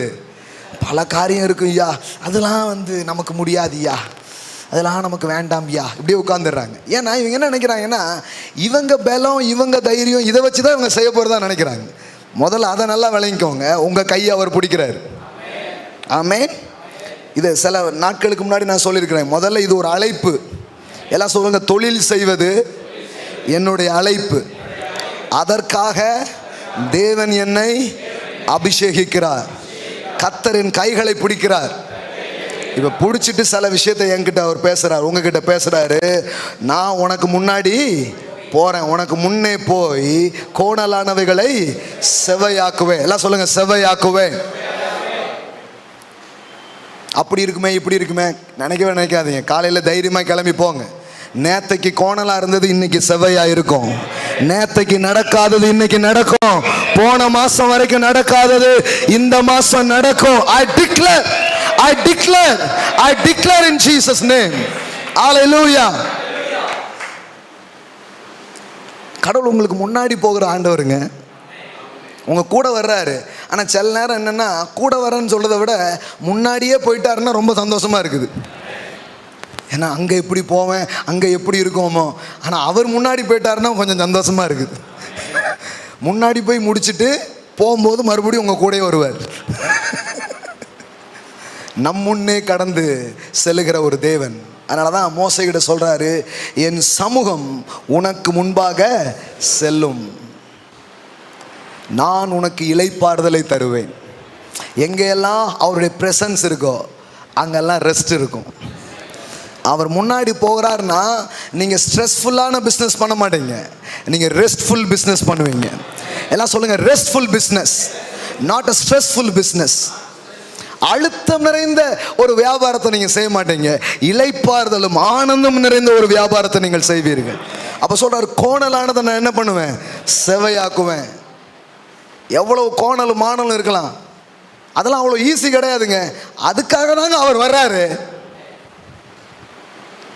அந்த தொழில் செய்யணும்னா 1000 பிரச்சனை இருக்குதுங்க, 1000 கோணல் மாணல் இருக்குதுங்க. அதுக்காக தான் அவர் வர்றாரு. நம்ம என்ன பண்ணிடுறதுன்னா, அப்படி இல்லாமல் ஏதாவது இருந்தால் சொல்லுங்க அப்படிங்கிறோம். இல்லை இல்லை இல்லை இல்லை, அப்படி இருக்கும். ஆனால் அவர் உங்களுக்கு முன்னாடி போகிறார். ஹல்லேலூயா. பாருங்கள், 2 பெண்கள் பாருங்கள், இயேசுவினுடைய சரீரத்திற்கு அந்த வாசனை திரவியத்தை வைக்கணும்னு ஆசை. ஆனால் அவங்க 2 பேரும் என்ன பேசிக்கிறாங்கன்னா, நமக்கு தைலம் வைக்கணும்னு ஆசை தான், ஆனால் யார் முன்னாடி போய் அங்கே ஒரு கல் இருக்க முத்திரை போட்டு ஒரு கல்லை என்ன வச்சுருக்காங்க, அதை யார் நமக்காக புரட்டி தள்ளுவான். இப்போ இவங்க பாருங்க, சரி என்ன நடக்கும் பார்க்கலான்னு என்ன பண்ணிட்டாங்க, தைலத்தோடு கிளம்பிட்டாங்க. வந்து பார்த்தா கல் புரட்டி போடப்பட்டிருக்கு, பக்கத்தில் ஒரு தூதன் உட்கார்ந்துருக்கிறான். என்னம்மான்னா, அவர் இங்கே இல்லை, உயிர்த்தெழுந்தார் அப்படிங்கிறாங்க. நான் சொல்கிறேன் நீங்கள் கிளம்பி வர்றதுக்கு முன்னாடியே அவர் போயிருக்கிறாரு. அங்கே அடைச்சிருக்கிறத அவர் உங்களுக்காக திறந்து வச்சிருக்கிறாரு. நீங்கள் போகும்போது ஒரு திறந்த வாசலை நீங்கள் பார்ப்பீர்கள், ஒரு ஓப்பன் டோர்ஸை நீங்கள் பார்ப்பீங்க, ஒரு ஓப்பன் டோர்ஸை நீங்கள் பார்ப்பீங்க. தைரியமாக கிளம்பி போங்க, தைரியமாக கிளம்பி போங்க. ஏன்னா கோணலானதை நான் என்ன பண்ணுவேன், செவ்வையாக்குவேன். எல்லாம் சொல்லுங்க, கோணலானவைகளை செவ்வையாக்குகிறார். இப்போ பாருங்க, கையை பிடிச்சிக்கிட்டே தான் பேசுறாரு, கையை பிடிச்சிக்கிட்டே தான் சொல்றாரு, உன்னை பெயர் சொல்லி அழைக்கிற இஸ்ரவேலின் தேவனாகிய கர்த்தர் நானே என்று நீ அறியும்படிக்கு நான் தான் உன்னை கூப்பிட்டேன், நான் தான் உன்னை அழைச்சேங்கிறத ப்ரூவ் பண்ணி காட்டுறேங்கிறது. எல்லாம் சொல்லுங்க, நிரூபித்து காட்டுவார், ப்ரூவ் பண்ணுவார். ஆண்டவர் வெறும் மணியாக உங்களை கூப்பிடுற மட்டும் இல்லை, சில விஷயத்தை நிரூபித்து காட்டுவார். இப்போ என்ன பிரசங்கம் பண்ண கூப்பிட்டுருக்கிறாரு, என்ன போதைக்கு கூப்பிட்டுருக்கிறாருன்னா சும்மா இல்லை, நிரூபித்து காட்டுவார். இந்த பிரசங்கம்லாம் என்ன செய்யுது, இந்த போதனையின் வாயிலாக என்ன நடக்குது, இது எல்லாத்தையும் ப்ரூவ் பண்ணி காட்டுவார். அப்போ தானே தொடர்ந்து செய்ய முடியும், இல்லைன்னா செய்யவே முடியாது. பாருங்கள், நிரூபித்து காட்டுவாராம். எந்த மாதிரி இருக்கும் அந்த நிரூபணங்கள்? இப்போ சொல்கிறாரு, வெண்கல கதவுகளை உடைத்து இருப்பு தாழ்பால்களை முறித்து. அப்போ சில பொக்கிஷங்களும் சில நன்மைகளும் என்ன பண்ணப்பட்டிருக்குது, அப்படியே பூட்டி இருக்குது. கடவுள் சொல்றாரு, இனிமே அதெல்லாம் உடையும், இனிமே அதெல்லாம் உடையும், அந்த தாழ்பால்கள்லாம் என்ன ஆகும், உடையும், முறியும்.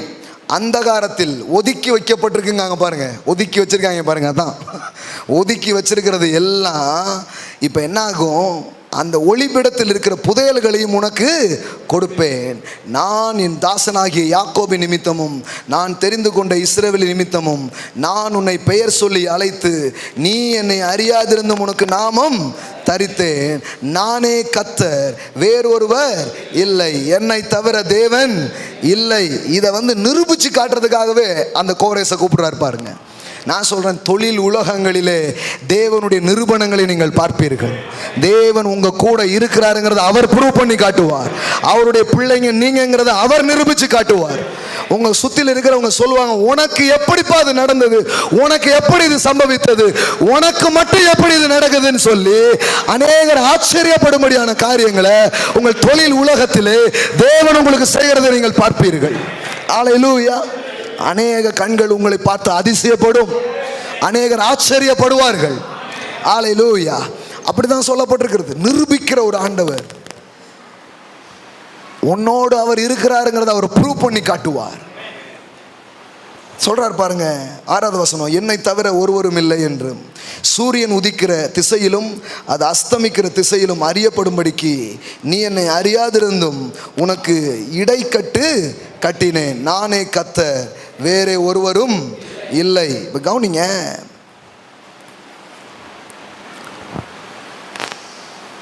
சும்மா எங்கள் ஆண்டவர் பெரியவர், எங்கள் ஆண்டவர் உயர்ந்தவர், எங்கள் ஆண்டவரை போல் யாருமே கிடையாதுன்னு கொஞ்சம் பேர் பேசிகிட்டே போயிட்டாங்க. ஆனால் உங்களை கூப்பிட்டுருக்கிறது நிரூபித்து காட்டுறதுக்காக. சும்மா இல்லை, அவர் ஐஸ்வர்யத்தை தராரு, நிரூபித்து காட்டுவார். உங்களை பணக்காரனாக்கி, உங்களை செல்வந்தராக்கி, உங்களை தொழில் உலகத்தில் ஜாம்பவான்களாக மாற்றி நிரூபித்து காட்டுவார், நிரூபித்து காட்டுவார், நிரூபணம் பண்ணுவார். அதுக்கு தான் உங்களை கூட்டிகிட்டு வந்திருக்கிறார். இன்னைக்கு உங்கள் காதுகள் இதை கேட்குதுன்னா உங்கள் கண் அதை காணும், உங்கள் கை அதை தொடும். எல்லாம் சொல்லுங்க, நிரூபிப்பார். பேசுங்க, யாருக்கோன்னு நினச்சிடாதீங்க. இதெல்லாம் யாருக்கோ, அதெல்லாம் பார்த்தீங்கன்னா பிரதர், அவங்க எல்லாம் பரம்பரையுமே பண்ணிட்டு இருக்காங்க, நமக்கெல்லாம் வருமா? பேசக்கூடாது. என்னை கொண்டு நிரூபித்து காட்டுவார், உங்களை கொண்டு நிரூபித்து காட்டுவார். என்கிட்ட நான் திருநெல்வேலியில் சர்ச் ஆரம்பிக்க சொன்னாங்க. திருநெல்வேலியில் எவ்வளோ ட்ரெடிஷ்னல் தெரியுமா பிரதர்? முக்குக்கு அங்கே சர்ச் இருக்குது. நீங்கள் வேற பாம்பேலேருந்து வந்திருக்கீங்க. பார்த்தா பாஸ்டர் மாதிரி எந்த அடையாளமும் தெரியலை. என்ன பண்ண போகிறீங்களோ ஐயோ பாவம் அப்படின்னு தான் நிறைய நினச்சேன். எனக்குள்ள ஒன்று தான் ஓடி இருந்தது, அவர் நிரூபித்து காட்டுவார், ப்ரூவ் பண்ணி காட்டுவார். இதுவே நான் நிரூபணம்னு நினைக்கல, இதை விட பெருசாக ஒன்று பண்ண போகிறோம். ஹல்லேலூயா, பெருசாக பண்ண போகிறோம். நான் உள்ளத்தில் ஆழமாக ஒரு முடிவு பண்ணிட்டேன், என் வெற்றிகள் என் தேவன் யார் என்பதை நிரூபித்து காட்டும். என் ஆண்டவர் நான் வாயில சொல்ல மாட்டேன், என் வெற்றி என் ஆண்டவரை பத்தி உனக்கு சொல்லும், கேட்டுட்டு போ. எல்லாம் சொல்லுங்க, என் வெற்றிகள் என் தேவன் யார் என்பதை இந்த உலகத்துக்கு அறிவிக்கட்டும். ஒவ்வொரு நாளும் என் இருதயம் இந்த சத்தத்தை எனக்கு சொல்லும். ஏன்னா நான் நிறைய முறை இப்போ அது சொல்லிட்டேன்னா இப்போ அது பாட்டுக்கு பேசுது. ஆரம்பத்தில் தான் நீங்கள் கன்ஃபஸ் பண்ணுவீங்க, அதுக்கப்புறம் உங்கள் இருதயமே கன்ஃபஸ் பண்ணும். இப்போ நான்லாம் ரொம்ப கன்ஃபஸ் பண்ணுறது இல்லை, இப்போ அது பாட்டுக்கு அது துடிக்குது. உன் வெற்றி உன் தேவன் யார் என்பதை இந்த உலகுக்கு சொல்லும். அல்லேலூயா. எல்லாம் சொல்லுங்க, என் மூலமாக அவருடைய நாமம் நிரூபிக்கப்படும். நானே நிரூபணமாக இருக்கிறேன். அல்லேலூயா. அதுக்கு தான் உங்களை கூப்பிடுறாரு. அவர் நாமத்தை தரிச்சு அபிஷேகம் பண்ணி உங்களை அனுப்புறாரு. அவர் பிள்ளை நீங்கிறத அவர் காட்டுவார், அவருடைய சாணாதிபதி நீங்கிறத காட்டுவார், அவரால் அழைக்கப்பட்டவர்கள் நீங்கிறத காட்டுவார், அவரால் தெரிந்து கொள்ளப்பட்ட ஆள் நீங்க தான்ங்கிறத அவர் ப்ரூவ் பண்ணி காட்டுவார். அதுக்காக உங்களை கூப்பிட்டுருக்கிறார். நீங்க தான் நிரூபணம், நீங்க தான் அடையாளம். அதுக்காக தான் அவர் உங்களை கூப்பிட்டுருக்கிறாரு. அல்லேலூயா. நீங்க போய் நிற்கும் போது அந்த நாமம் மகிமைப்படும், அந்த நாமம் உயர்த்தப்படும். வானத்திலும் பூமியிலும் மனுஷருக்குள்ளே இயேசு என்கிற நாமமே அல்லாமல் ரட்சிக்கப்பட, ஆசீர்வதிக்கப்பட, உயர்த்தப்பட வேற ஒரு நாமமும் இல்லை என்பது உங்கள் மூலமாக நிரூபிக்கப்படும். அதுக்கு தான் கூப்பிட்டுருக்கிறாரு, அதுக்கு தான் கூப்பிட்டுருக்கிறாரு. சும்மா 5க்கும் 10க்கும் கடனை வாங்கிக்கிட்டு யாராவது தருவீங்களாங்கும் போது நிரூபிக்கப்படாது. அன்னைக்கு ஒரு அம்மா சொல்லியிருக்குது, இயேசு வராரு சீக்கிரமா அப்படின்ட்டு. அந்த அம்மா சொல்லியிருக்குது, அதெல்லாம் இருக்கட்டும், வாங்கின 100 ரூபாய் முதல்ல தாங்க அப்படின்னு இருக்கு. இயேசு வந்தால் நாங்களாம் போயிடுவோன்னு இருக்கு, போகிறதெல்லாம் ஓகே, கொடுத்துட்டு போயிருங்கன்னு இருக்கு. நம்ம ஆளுகள் பூரா இந்த மாதிரி செட் பண்ணி வச்சிருக்கிறாங்க, நாங்கள் தான் போயிடுவோமே, எல்லாம் ரைட்டு கொடுத்துட்டு போங்க. எல்லாம் இந்த மாதிரி நிரூபணங்கள் இல்லை. உங்களை பார்த்தாலே தெரியணும், ராஜா விட்டு பிள்ளை, ராஜா விட்டு பிள்ளை, ராஜரீக அழைப்பை பெற்ற வம்சம் சந்ததி என்பது தெரிய வேண்டும்.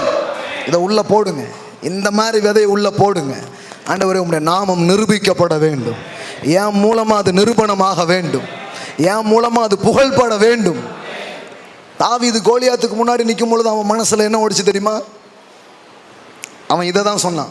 1 சாமுவேல் 17 படிக்கிறான். அவன் என்ன சொன்னான்னு இதான் சொன்னான், இன்னைக்கு உன் தலையை எடுத்து உன் தலையை வெட்டி அது ஆகாயத்து பறவைகளுக்கெல்லாம் என்ன பண்ணுவேன், உணவா கொடுப்பேன். அப்படி நான் செய்கிறதன் மூலம் ஒன்று தெரியும், இஸ்ரவேலிலே மெய்யான தேவன் ஒருவர் உண்டு என்று இந்த பூலோகத்தார் யாவரும் அறிந்து கொள்வார்கள். அங்கிருந்து தான் இந்த ஃப்ரேஸை நான் எடுத்தேன், என் வெற்றிகள் என் தேவன் யார் என்பதை அறிவிக்கட்டும். அல்லேலூயா. சொல்லுங்க, என் வெற்றிகள் என் தேவன் யார் என்பதை அறிவிக்கட்டும். எங்க தாத்தாவை பத்தியோ இல்லை என்னை பத்தியோ என் குலத்தை பத்தியோ பெருமை பேசுறதுக்கு நான் வரல.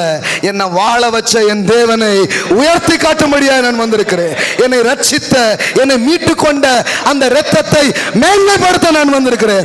அதுக்கு தான் எனக்கு வெற்றி தேவை. அதை உயர்த்தி காட்டுறதுக்குங்க, வேற எதையும் கிடையாது, வேற எதுவும் கிடையாது. வேற எந்த குல பெருமையோ எந்த ஜாதி பெருமைக்கோ கிடையாது, கிடையாது. அந்த நாமத்தை காட்டுறதுக்காக, அதை உயர்த்தி காட்டுறதுக்காக. அவரே ஐஸ்வர்யத்தை தருகிறவர் என்றும், அவரே செல்வத்தை தருகிறவர் என்றும், அவரே வாழ வைக்கிறவர் என்றும் உங்க மூலமா நிரூபிக்கிறதுக்காக கூப்பிட்டுருக்கிறார். அதனால தான் பூமியின் ஜனங்கள் எல்லாம் அறிஞ்சு கொள்வாங்களாம், இவர்கள் கர்த்தரால் ஆசீர்வதிக்கப்பட்டவர்கள் என்று. அல்லேலூயா. உங்களை காணுகிறவர்கள், உங்கள் சந்ததியை காணுகிறவர்கள், இவர்கள் தேவனால் ஆசீர்வதிக்கப்பட்டவர்கள் என்று அறிந்து கொள்வார்களாம். அப்படியே இருக்குது. ஏசாயாவில் அப்படியே வருது. நீங்கள் அறிவிக்கவே வேண்டாம், பார்த்தே தெரிஞ்சுக்குவாங்களாம். இவங்க அவர் ஆள். ஹல்லேலூயா. பார்த்தாலே தெரியுதப்பா. உன் வீட்டை பார்த்தாலே தெரியுது, உன் வாகனத்தை பார்த்தாலே தெரியுது, உன் கம்பெனியை பார்த்தா தெரியுது, நீ வாழ்ற வாழ்க்கையை பார்த்தா தெரியுது. அவரால் அவரால். ஆமென். இந்த மாதிரி ஒரு புதிய அடையாளங்களை இந்த சமூகத்துக்குள்ள நீங்க பதிக்க போறீங்க, பிசினஸ் உலகத்துக்குள்ள பதிக்க போறீங்க. ஹல்லேலூயா. அதுக்காகவே கூப்பிட்டுருக்கிறார். Representative the kingdom ambassador. எல்லாம் சொல்லுங்க, கிங்டம் அம்பாசிடர். எல்லாம் சொல்லுங்க, ராஜ்யத்தின் பிரதிநிதியா நான் இருக்கிறேன். ஆமென். நீங்க போய் நிப்பீங்க, நீங்க போய் நிப்பீங்க பெரிய பெரிய இடத்துல, பெரிய பெரிய உயரமான இடங்கள்ல, மேலான ஸ்தலங்களில அவர் உங்களை ஏறி இருக்க பண்ணுவா, உயர பண்ணுவா.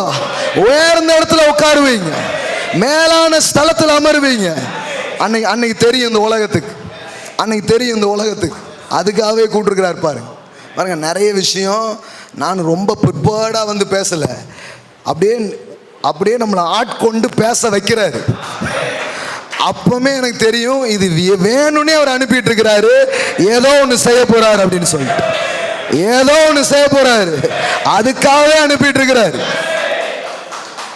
நான் டீச் பண்ற மாதிரியே தெரியல, நானும் ப்ராஃபஸி பண்ணிட்டு இருக்கிறேன் இந்த இடத்துல. Hallelujah. I declare the word of God in this place. I declare in Jesus' name. I declare, I decree and declare. Hallelujah. நிரூபணங்கள் உண்டாவதாக, ப்ரூஃப் வருவதாக. S S S. ஆகாதென்று தள்ளப்பட்ட கல் தலைக்கல் ஆயிற்று, இது கத்தரால் ஆயிற்று. இது நம் கண்களுக்கு ஆச்சரியமாக இருக்கிறது. நிறைய கண் ஆச்சரியப்படுது. இவளா இவனா, இவளா இவனா. அவர் நாம உங்க மேல தரிக்கப்பட்டிருக்கு. அதனாலே நீங்க மேல வர போறீங்க, அதனாலே நீங்க உயர்த்தப்பட போறீங்க. அப்ப இது ஒரு காலிங் பாருங்க, இது ஒரு காலிங், இது ஒரு அழைப்பு. ஒரு புரஜாதி மன்னனையே இவ்விதமா அவர் பண்றாருன்னா, இன்னைக்கு ரத்தத்தால் மீட்கப்பட்ட உங்களுக்கு எனக்கு எவ்வளவு அதிகங்கிறத யோசித்து பாருங்க. தேவனை அறியாத பின்புலத்தில் இருக்கிற ஒரு மனிதனை கூப்பிட்டு கடவுள் இவ்வளவு செய்கிறார். இவன் இஸ்ரவேலன் அல்ல, இவன் உடன்படிக்கையின் மனிதன் அல்ல.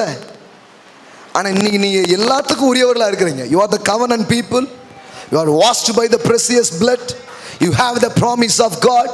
எல்லாமே இன்னைக்கு உங்களுக்கு இருக்குதுன்னா அப்போ எவ்வளவு பார்க்க முடியுங்கிறத யோசித்து பாருங்க. இப்போ கடைசியாக ஒன்று சொல்றாரு, அதை தான் போன வாரம் சொன்னேன், இந்த வாரமும் அதை சொல்லி தான் முடிக்க விரும்புகிறேன். பாருங்க, இப்படிப்பட்ட உயர்வு, இப்படிப்பட்ட நோக்கங்கள், இது எல்லாத்தையுமே கடவுள் ஏன் கொடுக்குறாருன்னா, அந்த 13வது வசனம் பாருங்க. நான் நீதியின்படி அவனை எழுப்பினேன். எல்லாம் சொல்லுங்க, எழுப்புகிறார். அவன் வழிகளை எல்லாம் செவைப்படுத்துவேன். அவன் என் நகரத்தை கட்டி, எல்லாம் சொல்லுங்க, என் நகரத்தை கட்டி. நான் நம்புறேன் இந்த சிட்டி கட்டப்படும், இந்த பட்டணம் கட்டப்படும். சில பேரை கத்தர் எழுப்புகிறார், அதன் மூலமே இந்த பட்டணம் கட்டப்படும், இந்த பட்டணம் ஆசீர்வதிக்கப்படும், இந்த பட்டணம் செழிப்புள்ள பட்டணமாய், இந்த பட்டணம் கத்தரை அறிகிற ஒரு பட்டணமாய் இந்த பட்டணம் இருக்கும். ஆமென். அவன் வீடு கட்டுவான் போடல, அவன் ஊரையே கட்டுவான். சில பேர் கேட்குறாங்க, ஜோம் பண்ணிக்கோங்க பிரதர், எப்படியாவது வீடு கட்டணும் அப்படின்ட்டு. அவன் நகரத்தையே கட்டுவான், ஊரையே கட்டுவான். பார்க்க முடியுதா அவ்வளோ தூரம்? அங்கே பாருங்க, நான் அவனை எழுப்புறேன், அவன் என் நகரத்தை கட்டி சிறைப்பட்டு போன என்னுடையவர்களை கிரயம் இல்லாமலும் பரிதானம் இல்லாமலும் விடுதலையாக்குவான் என்று சேனைகளின் கர்த்தர் சொல்லுகிறார். பாருங்க, அதனால தான் கடவுளுடைய பிள்ளைங்க உயர்ந்த இடத்துல வரும் பொழுது, மேலான நிலைகளுக்குள்ள வரும் பொழுது, அங்கு யாரும் அடிமைகளாக இருக்க மாட்டார்கள், அங்கு யாரும் தாழ்ந்த நிலையில் இருக்க மாட்டார்கள், அங்கு ஜனங்கள் ஆசீர்வதிக்கப்படுகிறார்கள். அதனால தான் வேதம் சொல்லுகிறது, நீதிமான் நன்றாயிருந்தால் பட்டணம் கலிகூரும், செம்மையானவருடைய ஆசீர்வாதத்தினால் அது நிலை பெற்றவங்க என்று எழுதப்பட்டிருக்கிறது. ஹல்லேலூயா. பக்கத்தில் பார்த்து சொல்லுங்க, நீங்க நல்லா இருக்கணும், நாடு முன்னேற.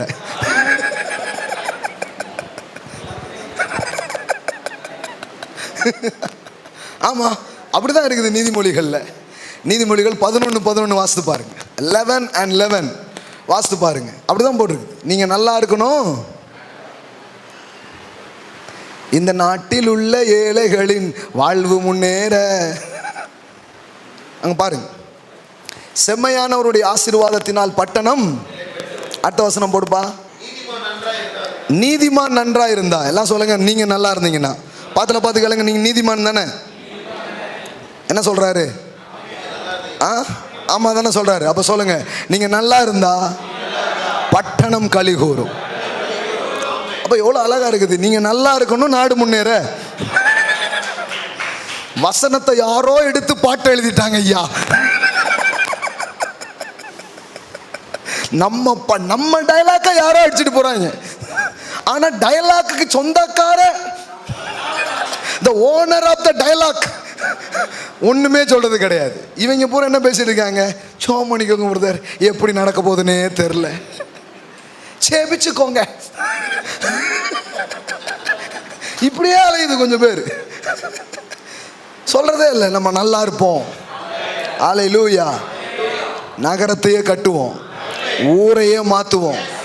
பாருங்க, இதுதான் கடவுளுடைய நோக்கம். இந்த நோக்கத்தோடு நீங்க இணைய உங்க பாக்கெட் நிரம்பும், உங்க களஞ்சிய நிரம்பும், உங்க அக்கௌண்ட் நிரம்பும்.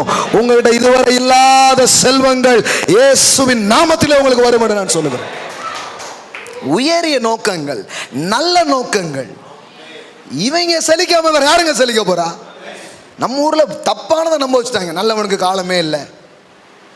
ஆண்டவர் வாயிலடிங்காரு. ஏன் இப்படி பேசாதங்காரு? அப்படியே சொல்லியிருக்கிறாருங்க. வாசித்து பார்த்துருக்கீங்களா நீங்க? காட்டணுமா? காட்டுறேன் பாருங்க. சில பேருக்கு நான் இவரா பேசுறாரு போல நினைச்சுறாங்க. வாயில வெடி சொல்லாதன்றாரு. காட்டுறேன் பாருங்க, எடுங்க பார்க்கலாம். மல்கியா, உங்களுக்கு நான் புரிஞ்சுக்கிற லாங்குவேஜில் சொல்றேன் நான், அவ்வளோதான். பைபிளில் கடைசி புக்குங்க. மல்கியாவையும் நீங்கள் தேடிட்டு இருந்தீங்கன்னா ஓ,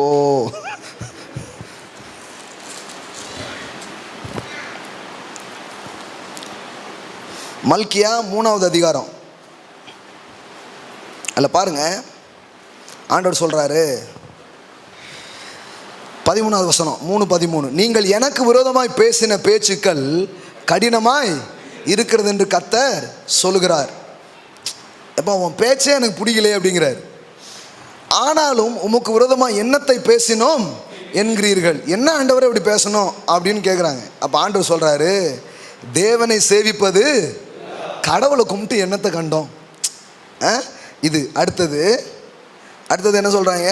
அவருடைய கட்டளைகளை கை கொள்ளுகிறதுனாலும் சேனைகளின் கர்த்தருக்கு முன்பாக துக்கித்து நடக்கிறதுனாலும் என்ன பிரயோஜனம் அப்படிங்கிறது. 15. இதுதான் இது. இப்போதும் அகங்காரிகளை பாக்கியவான்கள் என்கிறோம், தீமை செய்கிறவர்கள் திடப்படுகிறார்கள். கடவுள் சொல்றாரு, இதுதான் நீ எனக்கு விரோதமா பேசுறது. நீ என்ன பேசிட்டு இருக்க? நல்லவனுக்கு காலமே இல்லை, கெட்டவன் தான் அப்படி இருக்கான். சொல்லுமா, கெட்டவனுக்கு தான் காலம்னு நீங்க ஆசீர்வதிச்சனாலேயே அவன் நல்லா இருக்கான். புரியல, இன்னும் நிறைய பேர் புரியல. நீங்க தினந்தோறும் என்ன சொல்றீங்க? கேட்டவனுக்கு தான் காலம், கேட்டவனுக்கு தான். உங்க வாயினாலேயே அவன் நல்லா இருக்கான். இனிமே கதையை மாத்துங்க. இனி நீதிமான்கள் நன்றா இருப்பார்கள், கடவுளுடைய பிள்ளைகள் நல்லா இருப்பார்கள், இனி விசுவாசி நல்லா இருப்பான். கெட்டவனுக்கு தான் காலம், கெட்டவனுக்கு தான் காலம்னு உங்க ஆசீர்வாதத்தினால அவன் ரொம்ப நல்லா இருக்கான். இனிமே சொல்லுங்க, நீதிமானின் காலம் இது, தேவ பிள்ளைகளின் காலம். அல்லேலூயா. இனிமே எங்க காட்டுல தான் மழை பொழியும். இனி எங்க பக்கம் காத்து அடிக்கும், எங்க பக்கம் சூரியன் உதிக்கும். இனி எங்களுக்கு சாதகமாய் எல்லாம் நடக்கும் ஒரு காலமா இருக்கிறது. நீ கெட்டவன், அகங்காரி, தேவையில்லாம் பண்ணிட்டு அதெல்லாம் வேலைக்கு ஆகாது. சொல்லிட்டார், நீதிமான் நன்றா இருப்பான். கடவுள் சொல்றாரு, எப்பா எனக்கு விரோதமா இப்படி பேசாதப்பா, அந்த மாதிரிலாம் சொல்லாத, நான் என்ன பண்ண போறேன் பாரு அப்படிங்கிறாரு. பாருங்க என்ன சொல்றாரு பாருங்க, எப்படி முடிக்கிறாரு பாருங்க. அதை எப்படி முடிக்கிறார் பாருங்க. 16வது வசனம். அப்பொழுது கர்த்தருக்கு பயந்தவர்கள் ஒருவர் பேசிக்கொள்வார்கள், கர்த்தர் கவனித்து. நம்மளுடைய டயலாக்ஸை, நம்முடைய உரையாடலை அவர் கேட்குறாராம். கர்த்தருக்கு பயந்தவர்களுக்காகவும் அவருடைய நாமத்தை தியானிக்கிறவர்களுக்காகவும் ஞாபக புஸ்தகம் ஒன்று அவருக்கு முன்பாக எழுதப்பட்டிருக்கிறது. எல்லாத்தையுமே அவர் எழுதிட்டே வர்றாரு. இப்போ கவனிங்க 17, என் சம்பத்தை நான் சேர்க்கும் நாளிலே அவர்கள் என்னுடையவர்களாய் இருப்பார்கள் என்று சேனைகளின் கர்த்தர் சொல்லுகிறார். ஒரு மனுஷன் தனக்கு ஊழியம் செய்கிற தன்னுடைய குமாரனை கடாட்சிக்கிறது போல நான் அவர்களை கடாட்சிப்பேன். அப்பொழுது நீங்கள் நீதிமானுக்கும் துன்மார்க்கனுக்கும் தேவனுக்கு ஊழியம் செய்கிறவனுக்கும் அவருக்கு ஊழியம் செய்யாதவனுக்கும் இருக்கிற வித்தியாசத்தை திரும்பவும் காண்பீர்கள்.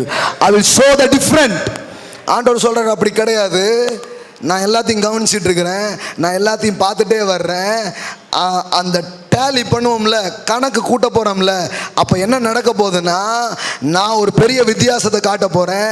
என்னை சேவிக்கிறவர்களுக்கும் சேவியாளர்களுக்கும் ஒரு வித்தியாசம், என்னை நம்புறவங்களுக்கும் நம்பாதவங்களுக்கும் ஒரு வித்தியாசம், என்னை விசுவாசிக்கிறவங்களுக்கும் விசுவாசியாதவங்களுக்கும் ஒரு வித்தியாசத்தை நான் ஏற்படுத்துவேங்கிறார். எல்லாம் சொல்லுங்க, நிரூபித்து காட்டுவார். அதுக்கு தான் கூப்பிட்டுருக்காரு. அதான் முதல்ல சொல்லிட்டேன், நான் உங்களை ப்ரூவ் பண்ணி காட்டுவார். ஹல்லேலூயா. தேவ நோக்கத்தை சுமந்து செல்கிற நீங்கள் எவ்வளவு செழிப்பீர்கள்ங்கிறத அவர் காட்டுவார். கடவுளுடைய நோக்கத்தை புரிந்து கொண்டு, செல்வம் ஏன் இருக்கு, செல்வத்தை ஏன் கடவுள் கொடுக்குறாரு, அவன் என் நகரத்தை கட்டுவான், அவன் என் ஜனங்களை விடுதலை ஆக்குவான். எது ஜனத்தை விடுதலை ஆக்கும்? ஒரு மெய்யான சுவிசேஷம் தான் ஜனங்களை விடுதலை ஆக்கும். அப்போ ஏன் காசு கையில் வருது? இந்த சுவிசேஷம் பரம்புறதுக்காக வருது. ஹல்லேலூயா. ஆமாம், இந்த சுவிசேஷம் உலகம் ஃபுல்லாக போகிறதுக்காக வருது. ஆமென். அவன் என் ஜனத்தை விடுவிப்பான். ஏன் கோரேஸ் கையில் நான் கொடுக்க விரும்புகிறேன், ஏன் கோரேஸ் கையில் கொட்ட நான் விரும்புகிறேன், ஏன் கோரேஸுக்காக நான் எல்லாத்தையும் செய்ய விரும்புகிறேன். அவன் ஏன் நகரத்தை கட்டுவான், ஏன் ஜனங்களை விடுதலையாக்குவான், ஏன் நோக்கத்தை இந்த பூமியில் அவன் நிறைவேற்றுவான். ஆகையால் நான் வெண்கல கதவுகளை உடைக்கிறேன், இருப்பு தாழ்பால்களை முறிக்கிறேன், ஒளிபீடங்களில் இருக்கிற பொக்கிஷங்களை என் பிள்ளைகளுக்காக திறந்து விடுகிறேங்கிறாரு. நான் சொல்ல, இன்னைக்கு தேவ நோக்கத்துக்கு நேராக, தேவ திட்டத்துக்கு நேராக உங்கள் இருதயம் திரும்பும்னா பணம் உங்களுக்கு நோக்கி திரும்பும் என்று சொல்லுகிறேன். அதிகாரம் உங்களை நோக்கி திரும்பும், செல்வங்கள் உங்களை நோக்கி திரும்பும், எல்லாம் உங்களிடமாய் சேரும் என்று சொல்லுகிறேன். மணி cometh in Jesus name. ஹல்லேலூயா. அப்ப அது வெயிட்டிங், அது காத்துட்டே இருக்குது. ஏன்னா அது மேல ஒரு பர்பஸ் வச்சுட்டார் கடவுள், அது மேல ஒரு நோக்கத்தை வச்சிருக்கிறாரு. இப்போ அந்த ஆளுக்காக அது வெயிட்டிங். இப்போ அந்த ஆள் வெளியில வந்து நிற்கும் போது அந்த ஆளை தேடி அது வரும், அந்த ஆளை தேடி அது வரும். ஹல்லேலூயா. நான் சொல்கிறேன், இதுவரைக்கும் எப்படின்னு எனக்கு தெரியாது. நான் சொல்கிறேன், இன்னைக்கு டிக்ளேர் பண்ணுறேன், இதுவரை இல்லாத செழிப்பு உங்ககிட்ட வரும், இதுவரை இல்லாத செல்வங்கள் வரும், இதுவரை இல்லாத பிஸ்னஸ் வரும், இதுவரை இல்லாத வாய்ப்புகள் வரும், இதுவரை திறக்கப்படாத கதவுகள், பூட்டப்பட்ட கதவுகள், அடைக்கப்பட்ட வாசல்கள். நோன்னு சொன்ன அதே கம்பெனி உங்களை கூப்பிட்டு உங்களுக்கு பிஸ்னஸ் கொடுப்பாங்க. யார் நோன்னு சொன்னாங்களோ, யார் கிடையாதுன்னு சொன்னாங்களோ, யார் முடியாதுன்னு சொன்னாங்களோ, அவர்கள் அழைத்து உங்களுக்கு அந்த பிசினஸ் தருவாங்க, அவர்கள் கூப்பிட்டு அந்த வியாபாரத்தை உங்களுக்கு தருவாங்க. ஏன்னா கதவு உடைகிறது, தாழ்பால்கள் மூடுகிறது இயேசுவின் நாமத்தினால. உனக்கா? நோ. அவங்க தான் கூப்பிட்டு உங்களுக்கு தர போறாங்க, அவங்க தான் கூப்பிட்டு உங்களுக்கு தர போறாங்க, அவங்க தான் கூப்பிட்டு உங்களுக்கு தர போறாங்க.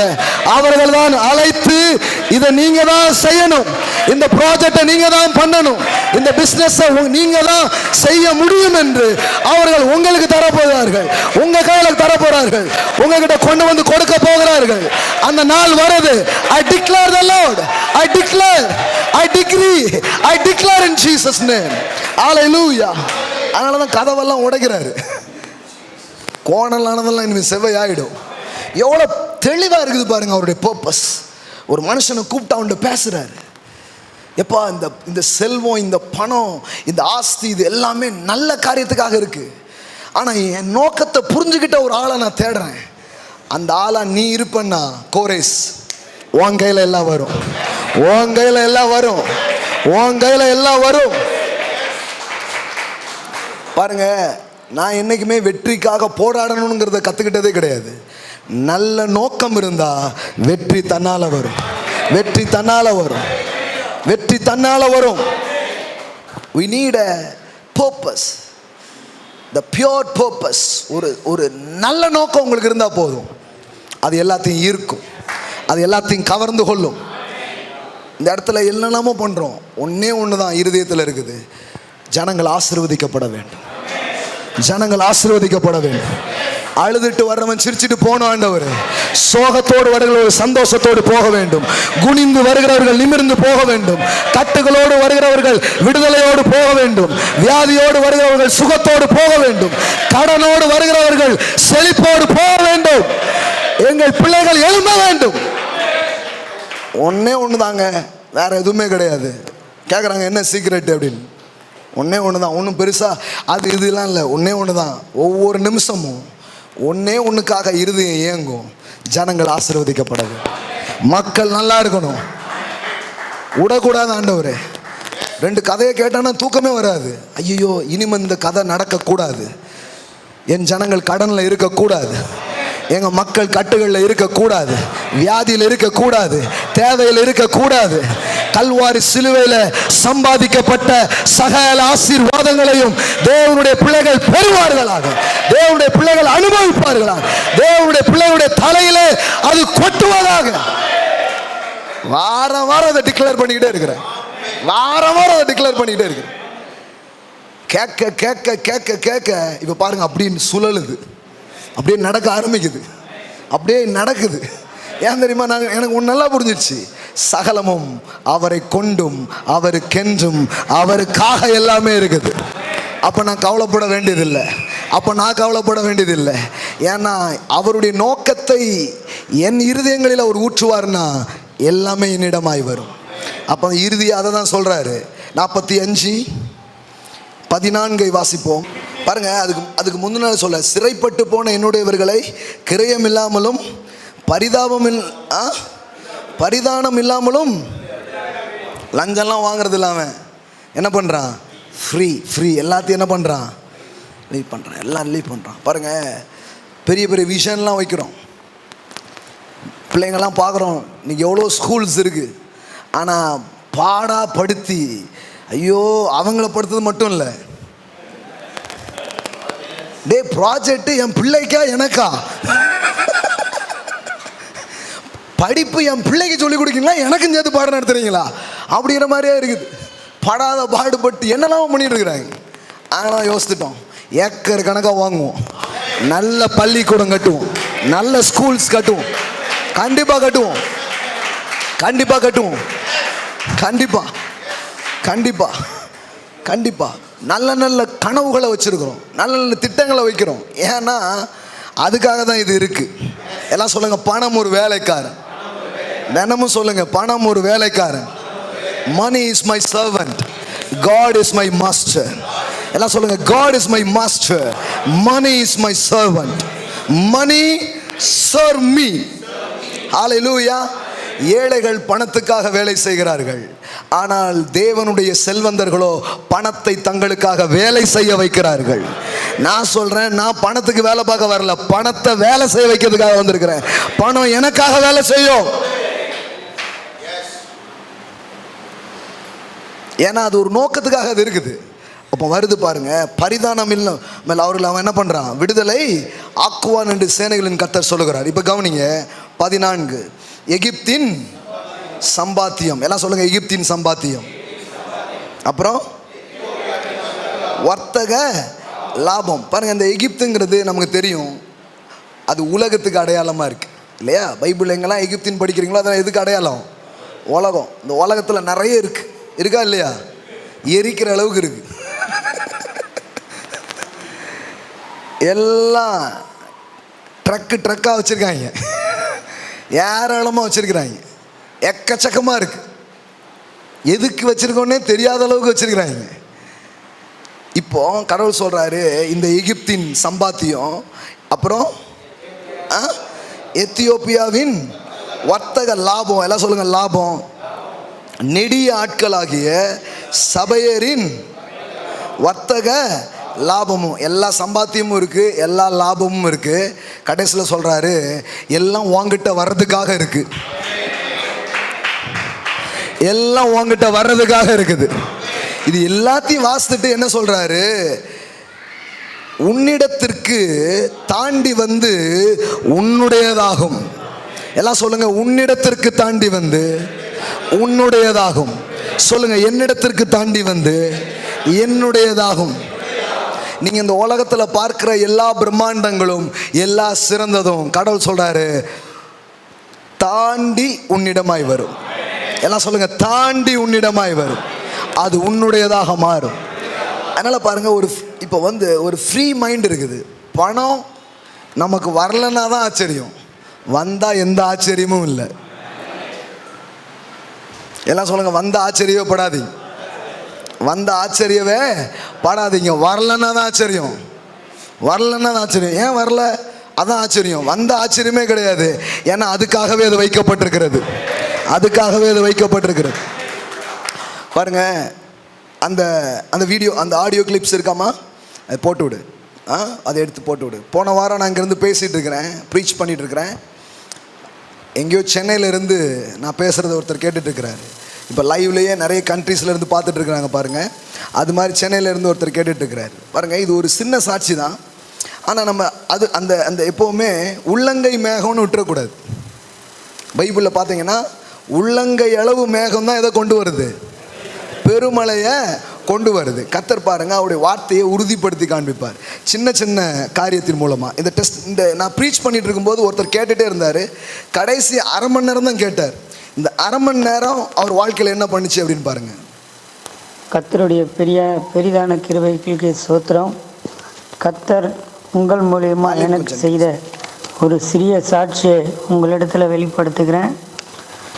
என் பெயர் எம் அன்பரசு என்கின்ற எபினேஷர்.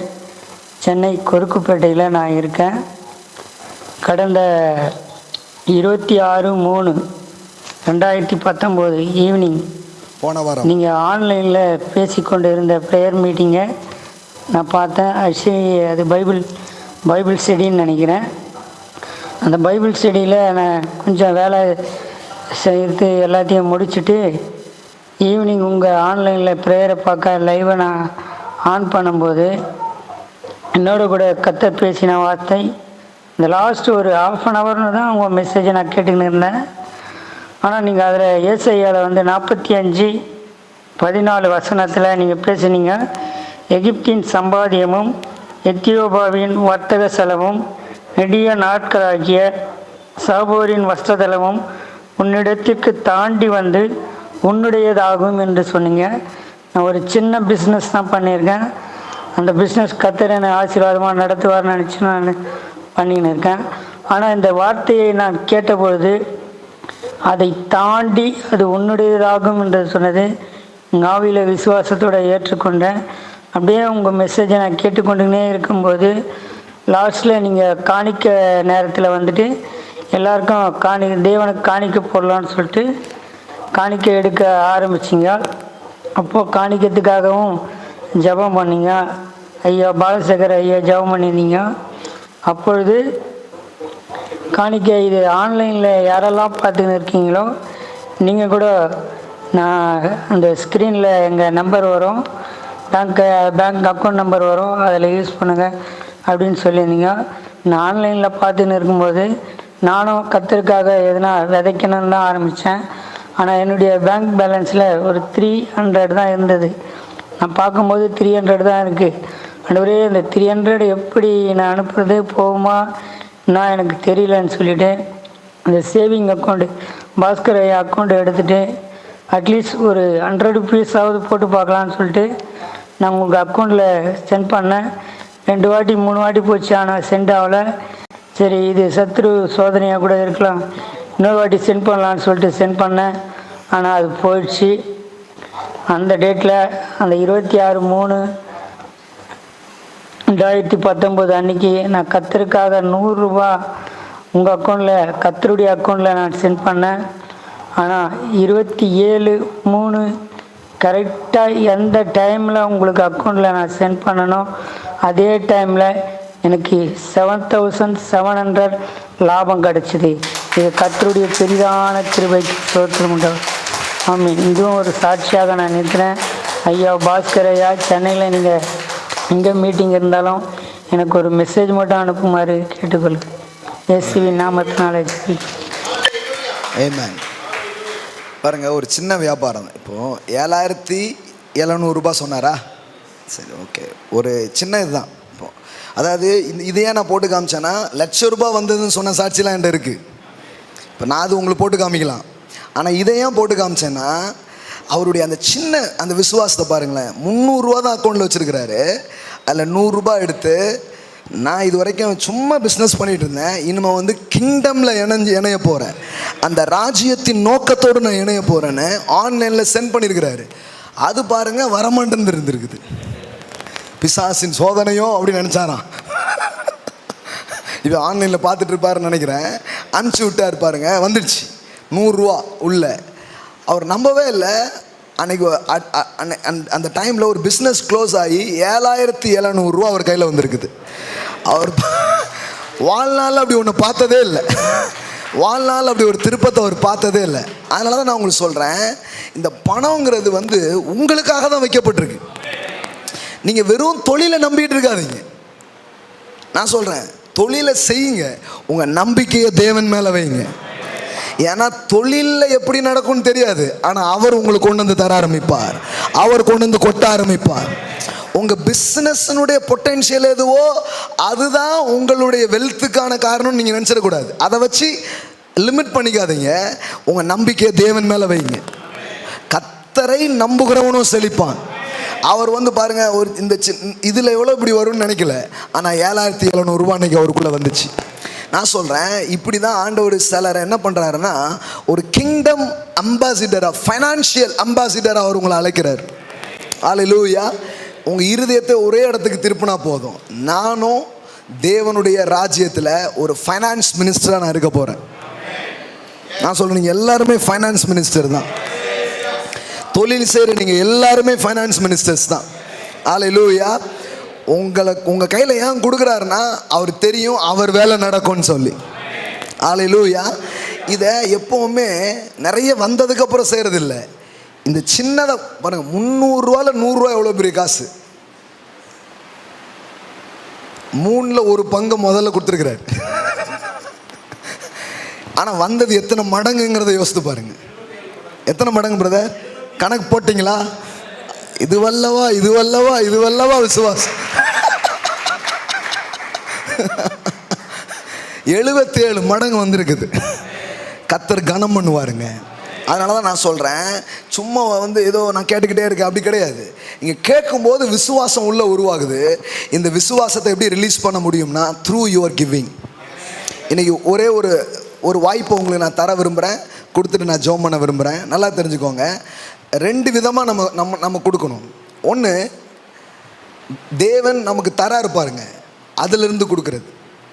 உங்கள் பிஸ்னஸ் நல்லா நடக்குது, ஒரு பெரிய பிளெஸ்ஸிங்ஸ் உங்களுக்கு வருது, அதுலேருந்து நீங்கள் கொடுக்குறது. இப்போது அந்த மாதிரி நீங்கள் பார்த்துட்டு இருந்தீங்கன்னா அதிலிருந்து கொடுக்க ஆரம்பிக்கணும். இன்னொன்று இருக்குது, அதுக்கு பேர் என்னென்னா, அதுக்கு பேர் விதைத்தல். இது எப்படின்னா, வந்ததுக்காக கொடுக்கறது இல்லை, வரப்போகிறதுக்காக கொடுக்கறது. வந்த பிறகு கொடுக்கறதுக்கு பேர் ஆஃபரிங் ஆர் டைத்திங், இந்த மாதிரி நம்ம சொல்கிறோம். ஆனால் வரும்னு நான் விசுவாசி இப்போ கொடுக்குறேன்னா அதுக்கு பேர் சோயிங். அதுக்கு பேர் சோயிங்.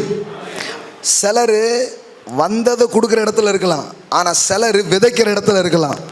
இப்போ வருமானமே இல்லைன்னா நான் சொல்கிறேன், இந்த டைம் நீங்கள் விதைக்கிற டைம். இந்த டைம் நீங்கள் வந்து போடுகிற ஒரு நேரமாக இருக்கிறது.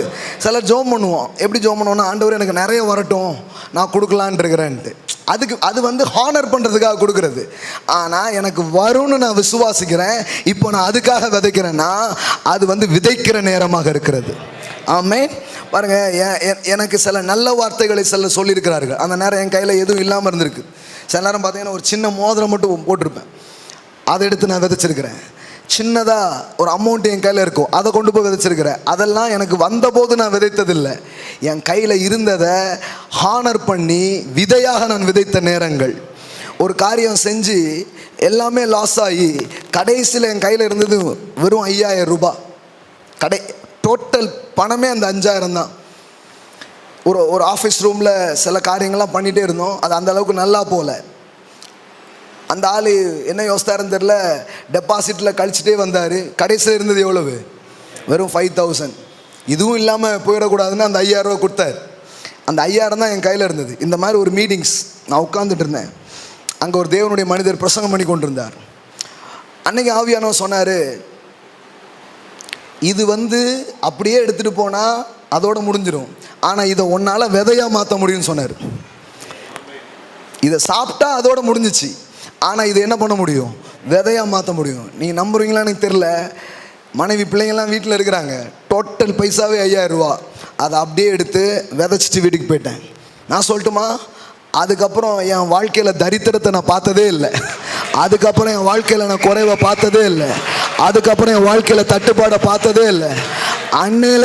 அன்னையிலேருந்து பொங்கி கொண்டே இருக்கிறத என் வாழ்க்கையில் நான் பார்க்குறேன். பைபிளில் நீங்கள் பார்த்தீங்கன்னா ஒரு அம்மா கொஞ்சோல எண்ணெய் கொஞ்சோல மாவு அவ்வளோதான் இருக்குது, சுட்டு சாப்பிட்டுட்டு செத்து போயிடலான்னு இருக்கு. 2 விரவு பொறுக்கிட்டு இருக்கு. அங்கே தீர்க்கதரிசி ஒருத்தர் வராரு. எதுக்கு? இருக்கிற 2 அடையில ஒன்றை சாப்பிட்றதுக்கு இல்லை. தீர்க்கதரிசிகள் அதுக்காக வர்றதில்லை. கடவுள் சில மனிதர்களை உங்கள் வாழ்க்கையில் அனுப்புவது பிடுங்கி சாப்பிட்றது கிடையாது. சிலர் பிடுங்கிகளாக இருப்பாங்க, அவங்கள பற்றி நான் பேசலை.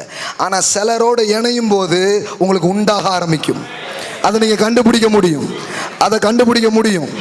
சிலர் மக்கள்கிட்ட இருந்து எடுத்து சாப்பிடுவாங்க, சிலர் மக்களுக்கு கொடுப்பதற்காக வருகிறார்கள். அல்லேலூயா. நான் சொல்கிறேன், பேதுரு போன்ற ஆட்கள் சொல்கிறார்கள், என்னிடத்தில் உள்ளதை நான் உனக்கு தருகிறேன். மினிஸ்ட்ரினால என்ன தெரியுமா? நாம் மக்களுக்கு ஒன்றை கொடுக்குறோம், அதுதான் மினிஸ்ட்ரி. நிறைய பேர் கேட்குறாங்க, உங்களுக்கு ஏன் நிறைய பேர் கொடுக்குறாங்க? நான் நிறைய பேருக்கு கொடுக்குறேன். Giving is the ministry.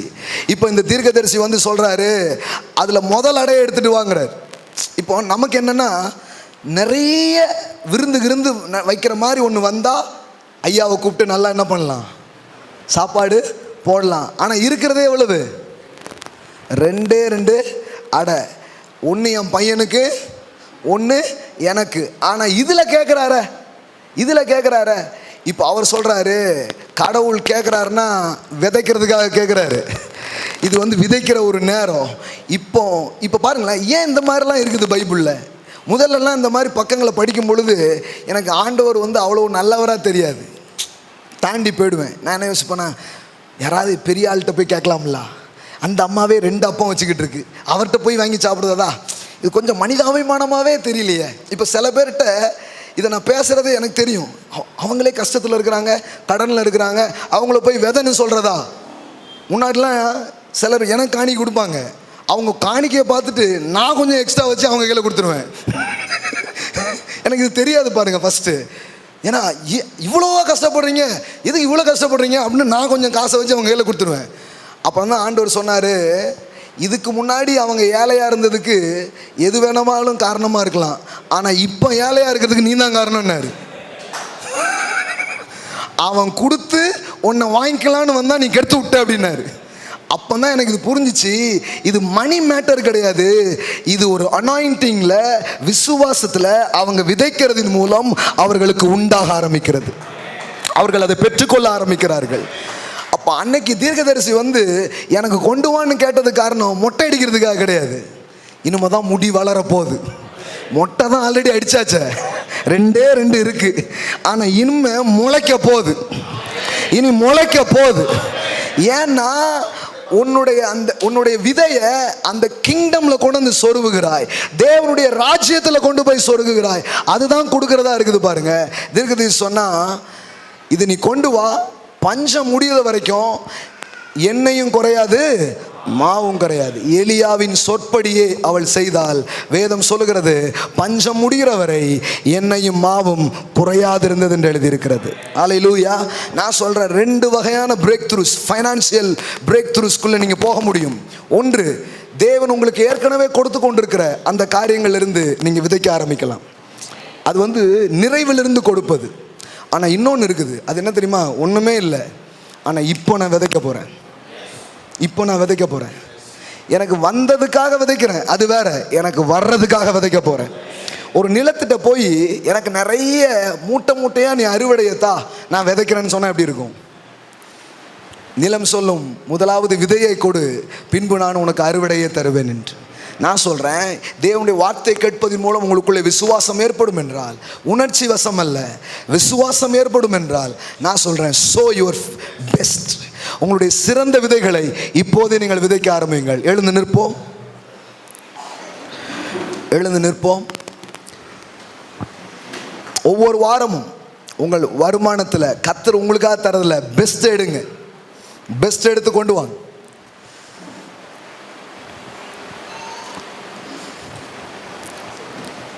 ரெண்டு வகையாக நீங்கள் கொடுக்க ஆரம்பிக்கலாம். ஒன்று உங்களுக்கு வந்ததுலேருந்து கொடுக்கறது. உங்களுக்கு கவர்லாம் வேணும்னா thank you thank you brother, thank you thank you thank you father, thank you thank you thank you thank you thank you father. I release your glory, I release your presence. Hallelujah, hallelujah. கோரேசின் மேலே வந்த அதே அபிஷேகம், கோரேசின் மேலே வைக்கப்பட்ட அதே அபிஷேகம், ஹல்லேலூயா ஹல்லேலூயா, இந்த பிள்ளைகள் மேலேயும் இந்த நாளிலே வருவதாக. ஹல்லேலூயா ஹல்லேலூயா. இவர்களை நிரப்புவதாக, இவர்களை ஆட்கொள்வதாக, இவர்களை அப்படியே மூடுவதாக. இதுவரை இல்லாத செல்வங்களை இவர்கள் ஈர்த்து கொள்வார்களாக. ஹல்லேலூயா ஹல்லேலூயா. இன்னைக்கு அவங்க விதைச்ச அந்த விதையை நான் ஹானர் பண்ணுறேன் இயேசுவின் நாமத்தினாலே. Amen amen amen amen. Thank you so much. நல்ல கவனிங்க, உங்களுடைய நிறைவிலிருந்து நீங்கள் கொடுக்கலாம். இன்னொன்று சோயிங் பாருங்கள், இது கொஞ்சம் கடினமானது. பைபிளில் போட்டுக்கிறது, கண்ணீரோடு விதைக்கிறவன் கம்பீரத்தோடு இருப்பான். நிறைய வந்திருக்கு, அதுலேருந்து கொடுக்கலாம், அது ஒரு விதம். ஆனால் இன்னொன்று என்ன தெரியுமா, வரும்னு நான் விசுவாசிக்கிறேன். இது எப்படின்னா, சாப்பிட்டுட்டு இருக்கிறதுல பாதியை கொடுக்குறது. இவ்வளோ தான் சாப்பாடு இருக்குது, அதில் ஆஃபை தூக்கி என்ன பண்ணுறது, கொடுக்குறது. It's releasing faith, it's releasing faith. இது பாருங்கள், கடவுள் என்கிட்ட பிடுங்கிறதுக்காக கேட்குறது இல்லை. கடவுள் என்கிட்ட பிடுங்குற கடவுள் கிடையாது. இவனே போட் ஒன்றுமே இல்லாமல் உட்காந்துருக்கிறான், அவன்கிட்ட போய் போட்டை கேட்குறாரு. நல்ல வேலை கேட்டார். எத்தனை பேர் சொல்கிறீங்க நல்ல வேலை கேட்டாருன்ட்டு? எத்தனை பேர் மீனை பிடிச்சிருப்பான், எத்தனை பேர் நிறைவாக இருப்பான், அவன்கிட்ட கேட்டுருந்துருக்கலாம். ஆனால் காலியாக இருக்கிற போட்டை போய் கேட்குறாரு. ஏன் தெரியுமா? அது கேட்கறதுக்காக, வாங்கிறதுக்காக கேட்கறது இல்லை, கொடுக்கறதுக்காக கேட்கறது. தேவன் மட்டும்தான் கொடுக்கணுங்கிறதுக்காக கேட்கிறவராக இருக்கிறார். மற்றவங்க எல்லாம் உங்கள்கிட்ட மொட்டை அடிக்கிறதுக்காக கேட்டுட்டு இருப்பாங்க. ஆனால் கடவுள் மட்டும்தான் உங்களுக்கு கொடுக்கணுங்கிறதுக்காக கேட்கிறவராக இருக்கிறார். ஹல்லேலூயா. God is a giver, God is a giver. ஆனால் நீங்கள் எப்படி அதில் கனெக்ட் ஆகுறீங்கன்னா, த்ரூ யுவர் ஃபெய்த். எல்லாம் சொல்லுங்கள் விசுவாசம், எல்லாம் சொல்லுங்கள் விசுவாசம். அதாவது பணத்தை கொடுத்தா கடவுள் ஆசீர்வதிக்கிறார் அப்படி இல்லை. நோ நோ நோ நோ, அதை நான் சொல்லலை. நான் சொல்கிறது என்னென்னா, இந்த பணத்துக்கு பின்னாடி விசுவாசம் இருக்குது. பணத்தை நீங்கள் பார்க்குறீங்க, ஆனால் இதுக்கு பின்னாடி என்ன இருக்குது? ஃபெய்த் இருக்குது. ஆண்டவர் எதை பார்க்குறாருன்னா, இந்த பணத்துக்கு பின்னாடி இருக்கிற உங்கள் ஃபெய்த்தை பார்க்குறாரு, உங்கள் விசுவாசத்தை பார்க்குறாரு. வாவ் அப்படிங்கிறாரு. கடவுளை பிரியப்படுத்துகிற விஷயம் ஒன்று தான் பைபிளில் இருக்குது. Faith pleases God.